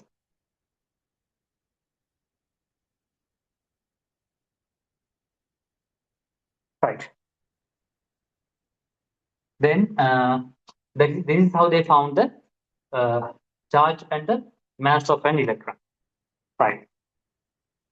Now let's move on with the lesson.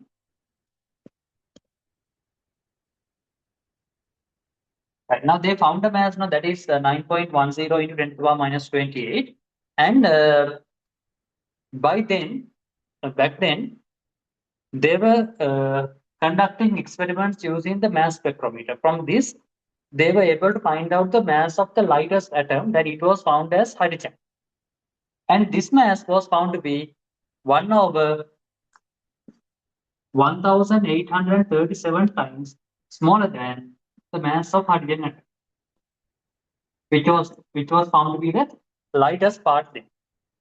For the ease of our calculations and the things, we say it as 1 over 1840 as well. But the exact value is 1 over 1837. Right. You can write down the relative charge of an electron. The relative charge of an electron is -1.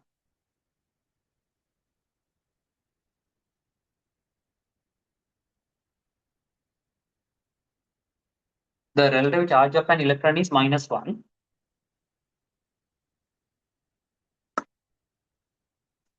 And its mass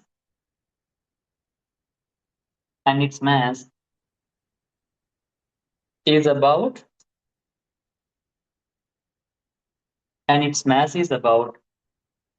1 over 1837 times mass of hydrogen atom.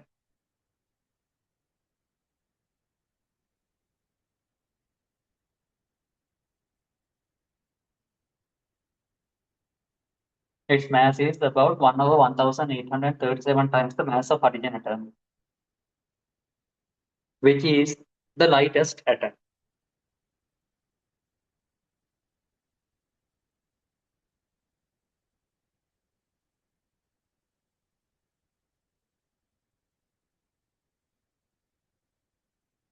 Right. It is the lightest atom. All right.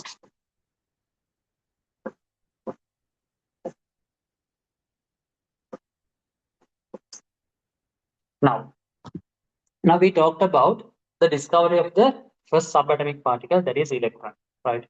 So that was the discovery of the first subatomic particle by Thomson. Then scientists were curious about this atom, because earlier they thought that atom is the smallest and indivisible and tiny part, but with the discovery made by Thomson, now they found that atom is not the smallest part. There are even more smaller particles than atom. Those were named as the subatomic particles. So the first discovered subatomic particle was electron, and it is having a negative charge. So those were the things that they found back then. Then the other scientists were curious, and they thought that there should be a positive charge as well, because if there's a negative charge inside the atom, there must be a positive charge as well. But they tried several times and they could not prove it. They tried several times, they could not prove it. So therefore, they were so upset, and they were conducting so many lots of experiments, and only Ernest Rutherford, we call him Lord Ernest Rutherford, he was successful in determining the positive particle, that is called the proton. Actually, the name proton was given by a German physicist called Eugen Goldstein. Eugen Goldstein.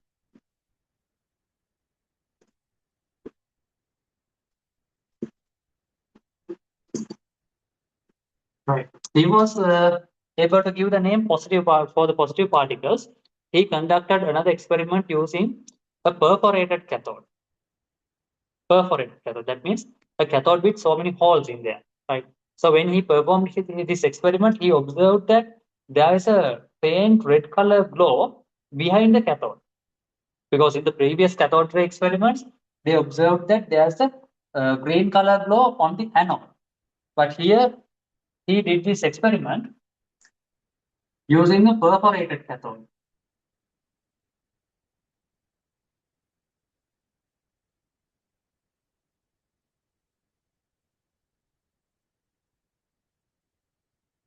There are holes in the cathode.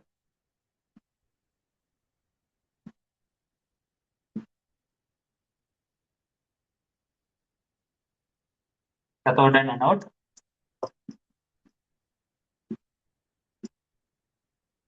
And there he saw that the rays are passing towards the anode from the cathode.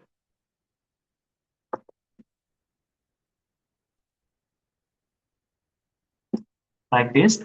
In the same time, he saw there's a faint red color glow passing to the opposite.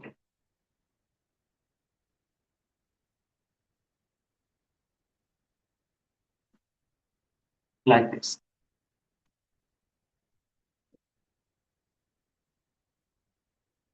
Now these are the cathode rays.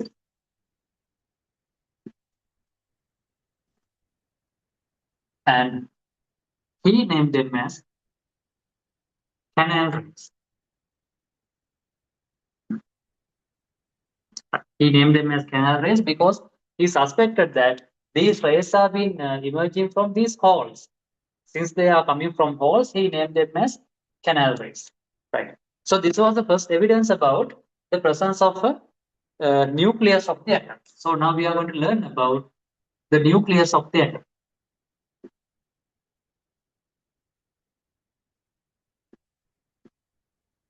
You can write the subtopic. Nucleus of atom.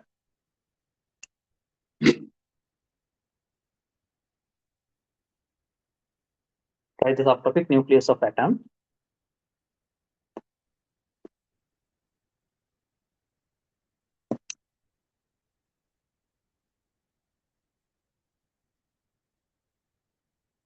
Right. Now we can write down the German physicist.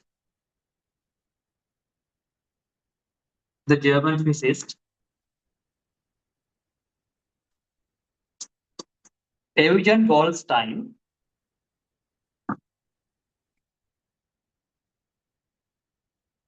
the German physicist Eugen Goldstein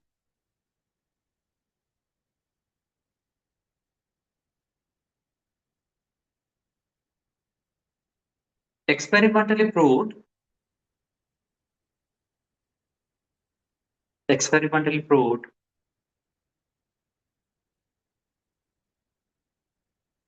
the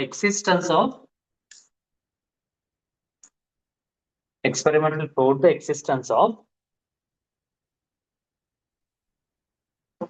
positively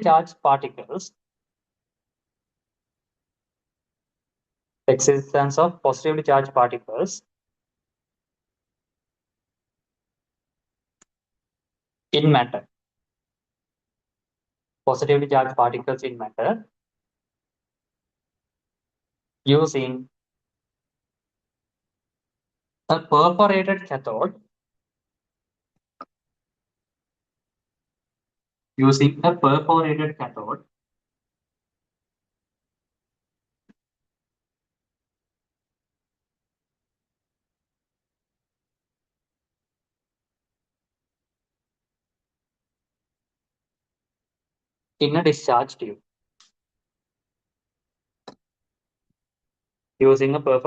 in a discharge tube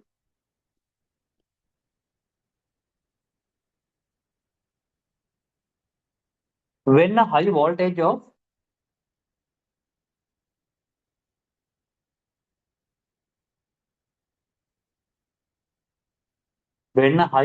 of about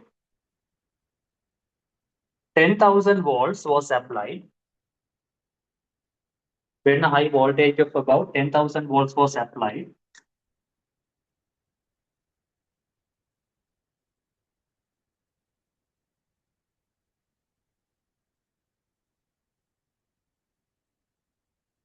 he observed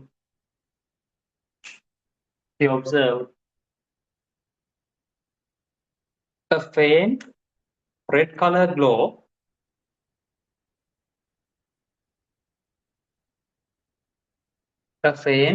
color glow behind the cathode.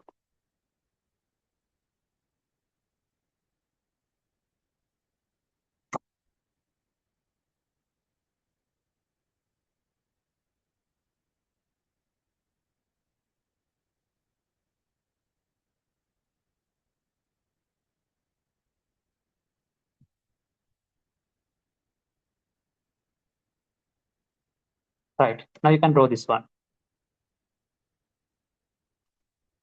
This was the experiment carried out by Goldstein.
Right. Finish drawing. So let's continue.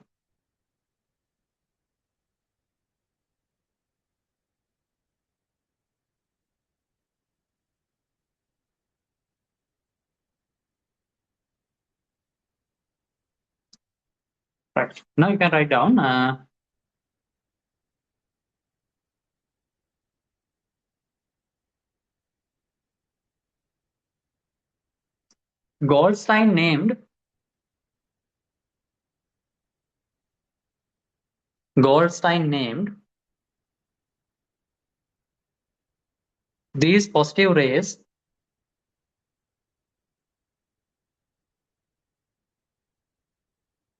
Goldstein named these positive rays as canal rays.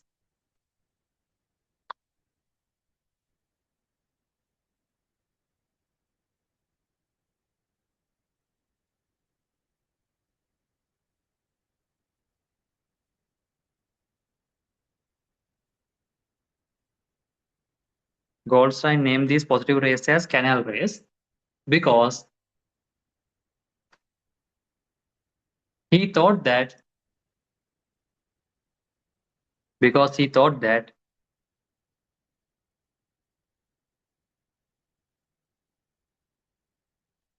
they are produced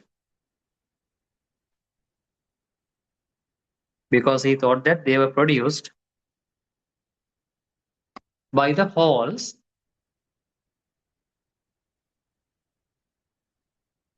in the cathode.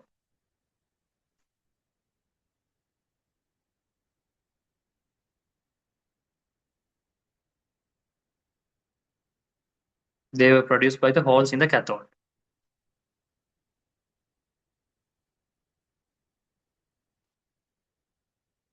But the truth is, that means now he thought that they are produced from the holes of the cathode. But the truth is not that. The truth is now when high energy, that means when high voltage is supplied, due to this high voltage, the gas molecules, right? The gas molecules which are in the uh, tube, they will get strike with those high energy things and they will be ionized. That means there will be some ions present, some ionized gases present over here. Then those gases will be accelerated through this electric field, and then they are striking the nearby gas molecules, forming more and more positive ions. Right. The existing positive ions, they are forming more positive ions, which are formed near this anode. right? Not near the cathode. So due to that, the positive ions are formed, and then these positive ions, they are attracted towards the cathode.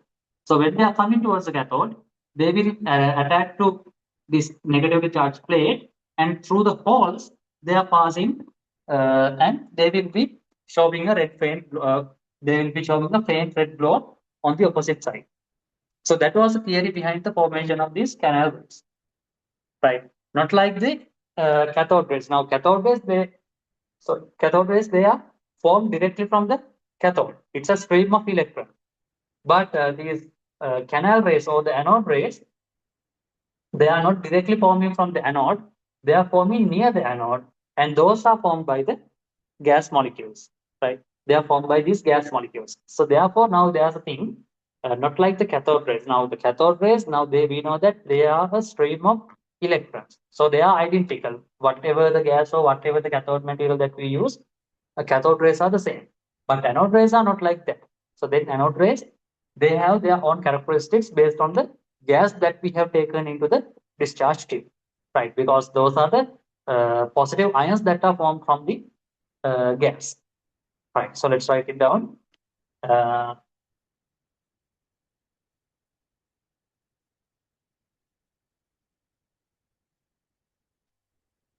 Right, so Goldstein called them as positive rays or canal rays because he thought that they were produced from the holes or canals near the in the cathode. Right, the truth is, right, you can write down. But the truth is,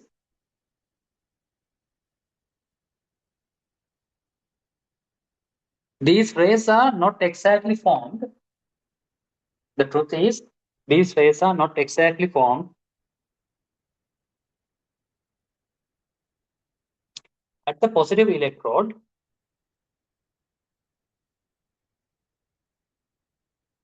or anode.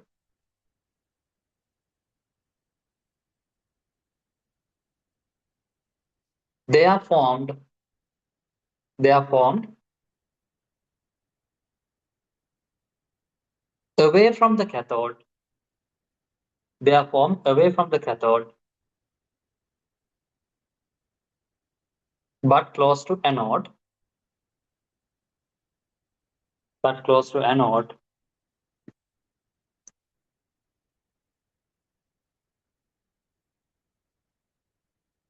By the collision of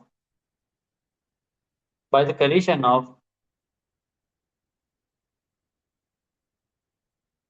by collision of ions present in the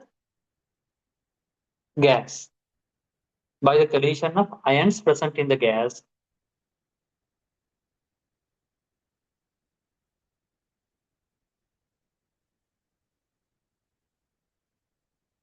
By the collision of ions present in the gas with other gas molecules. With other gas molecules.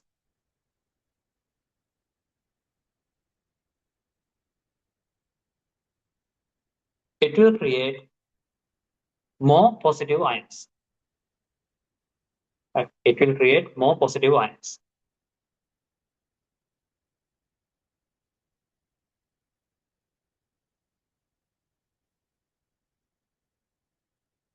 It will create more positive ions. Then they are attracted. Then they are attracted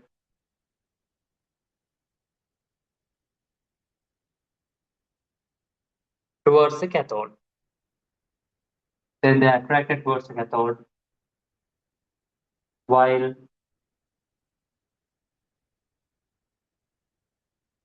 some are passing through the holes.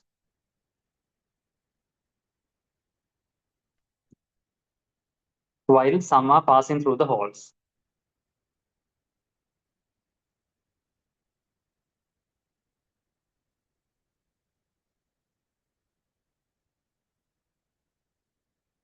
Right. In any point you can write down. These rays are given the name. These rays are given the name anode rays. These rays are given the name anode rays.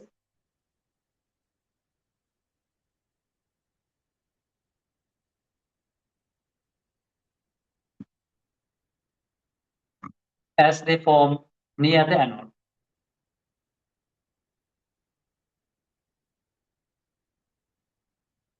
As they form near the anode.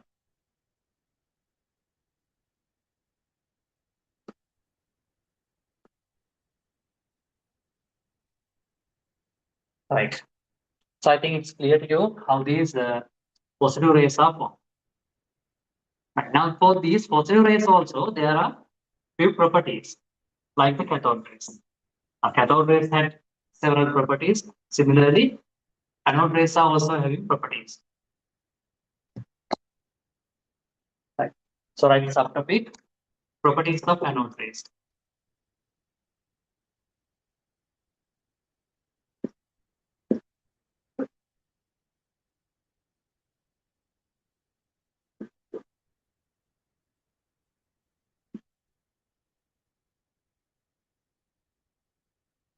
Properties of anode rays. Right. So like the cathode rays, these anode rays too travel in straight lines. Right. We can say they travel in straight lines, and it can be shown like in cathode rays, it can be shown by the formation of a shadow. Right. It is by the formation of shadow at the other end. Right. Let's write down.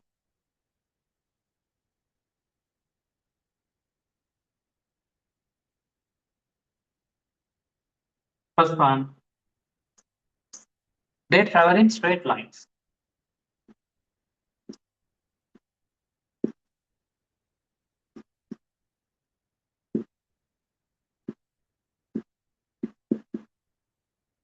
Right.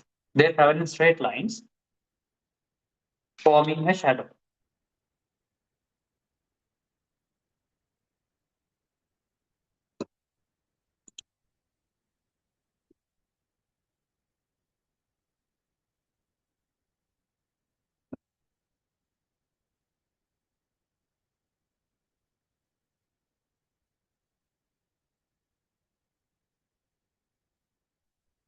They travel in straight lines, forming a shadow.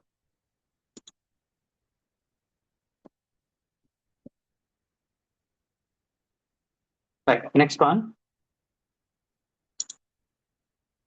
they can move a paddle wheel.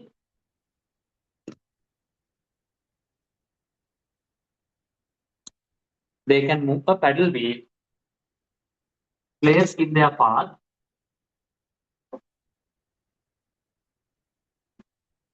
So they possess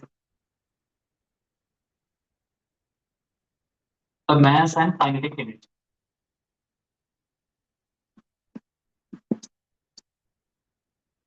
So they possess the mass and kinetic energy.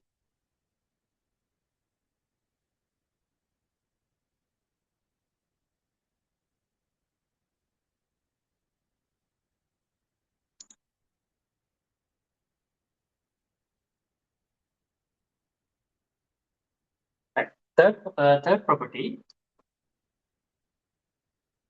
the anode rays are positively charged.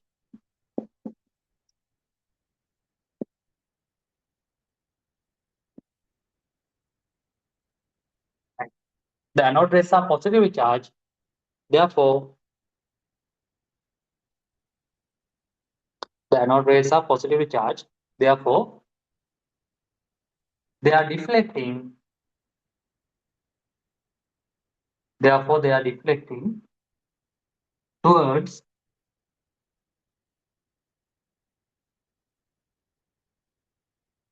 the negative plate of an electric field. Therefore, they are deflecting towards the negative plate of an electric field.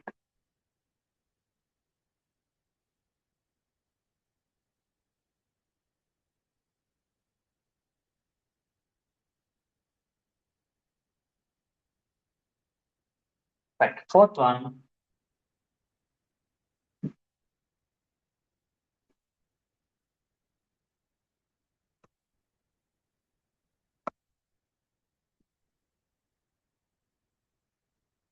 fourth property, the nature of the positive rays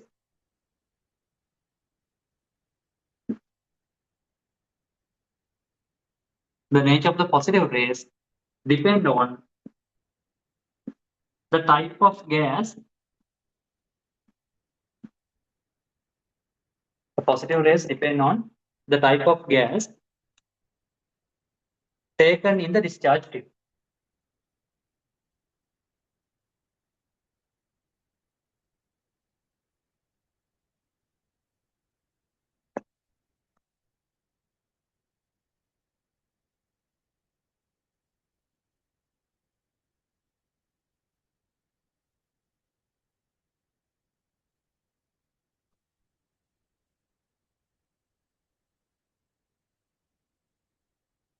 Right.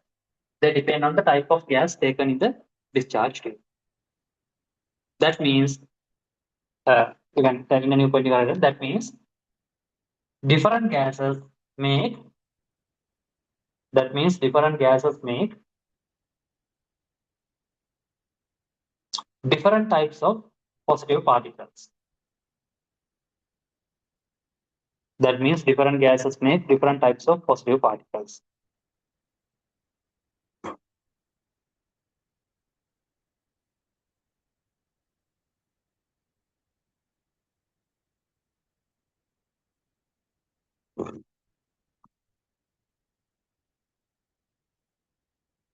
Right. Now, in 1907, in a study, it was revealed that the particles making up this positive ray net are not always the same.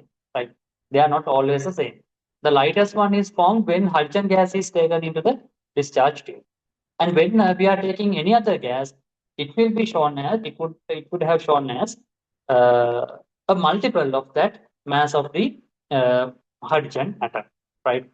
So therefore, it was calculated that it was 1,840 times heavier than that of an electron.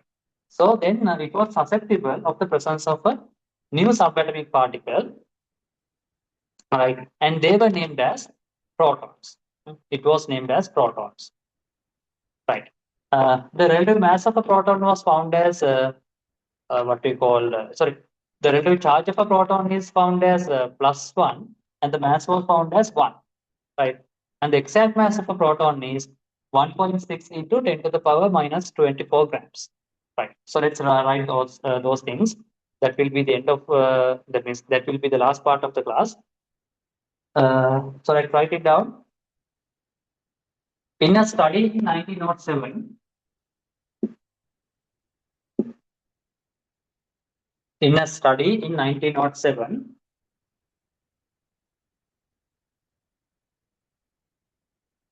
it was revealed that it was revealed that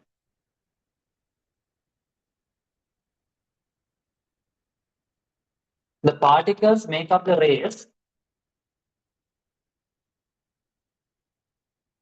It was revealed that the particles make up the rays are not always the same. The particle make up the rays are not always the same.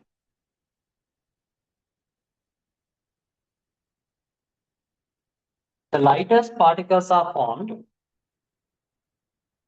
The lightest particles are formed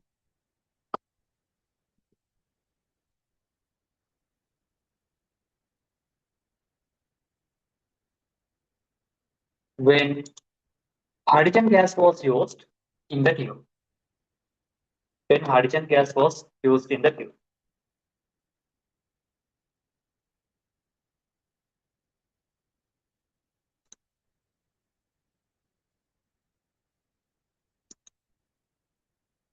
It was found that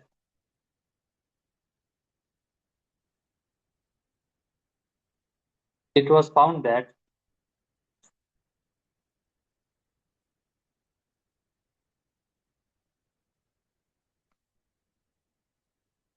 the mass of a particle, mass of a positive particle formed by hydrogen, mass of a positive particle formed by hydrogen is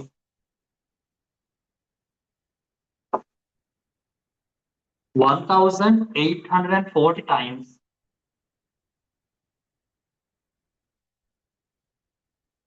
is 1840 times heavier than an electron.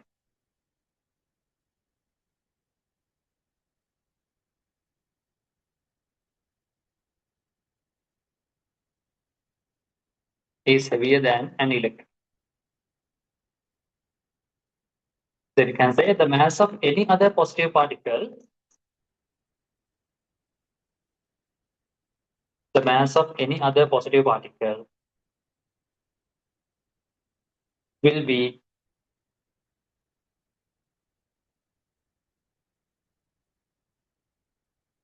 a multiple of the mass of any other positive particle will be a multiple of the lightest positive particle.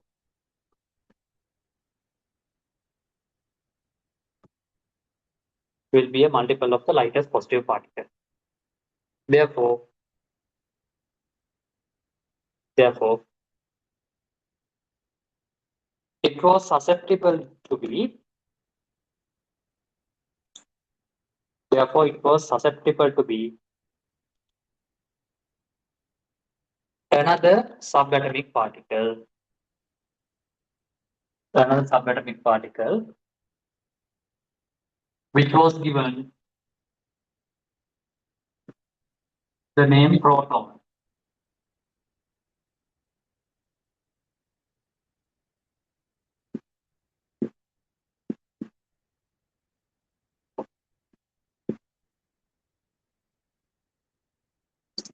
Which was found to be a proton. So which was named as a proton.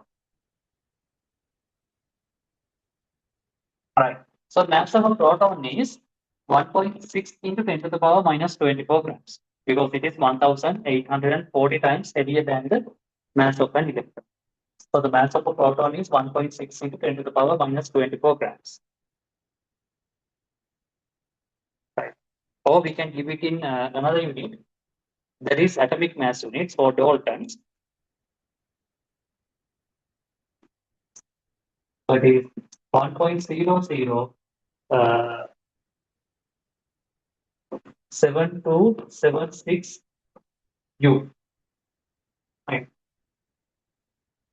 1.007276 U. U means atomic mass units. U means atomic mass unit.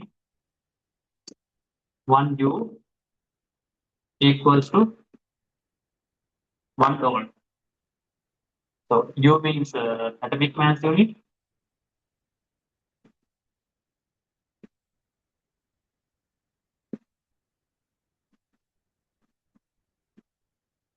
dA means Dalton. Now these units were explained, these units were being derived in order to find out the masses of fine particles because uh, to get the mass of very light particles like atoms, it's not realistic to use the conventional units like grams. So therefore, they derived these uh, tiny units, that is atomic mass unit and Dalton. Right. So the mass of a proton was found to be like that. Right. Then the final point you can write down.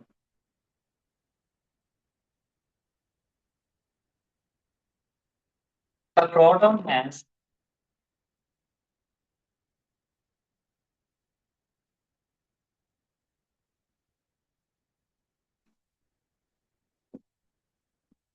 a proton has a charge of 1.6 into 10 to the power minus 19 coulombs.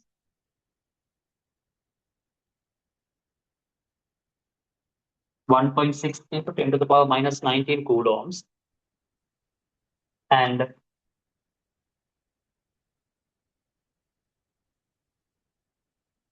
the relative charge of a proton is plus 1.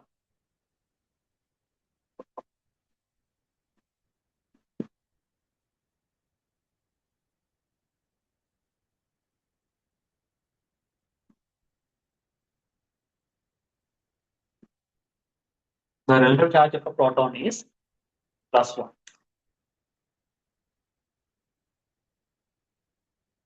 Okay.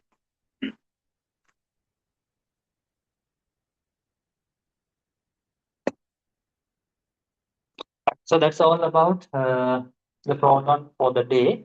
And on the next day, on the next week, we will be talking about uh, the radioactivity and how these, what we call, the radioactive samples are being used and how these radiations are being used to explain the uh, atomic nuclei, right? So that is one of the fascinating parts in this chemistry. So with the help of those particles, we are going to learn how the structure of the what we call the atom. The structure of the atom was derived using those structures. That means using those arrays. That means for now we learned about the Goldwald model and the plum pudding model. So next week we'll be learning about the nuclear model of the atom. Right. So then that's all for the day. And if you have any doubts, now you can ask me before leaving the class. Right. I'll give you a chance to ask your questions. Anything, any part that is not clear today, you can ask me.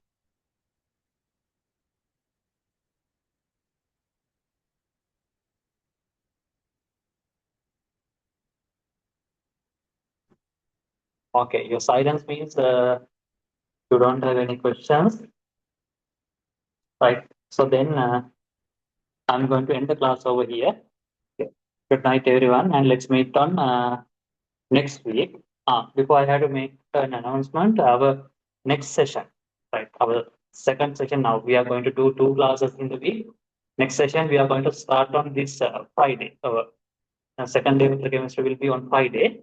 On that class, I'm going to start a new topic because now we are going to do this in uh, some different manner. I explained you earlier. So there, I'm going to start an organic chemistry lesson, right? Unit 7, organic chemistry lesson. We will be discussing that on this Friday, right? And this part, that is uh, the atomic structure and the class that we discussed from the beginning, that will be continued on Mondays at this time, right? So then that's all for the day. If you don't have any doubts, we can end the class. Okay. Good night, everyone.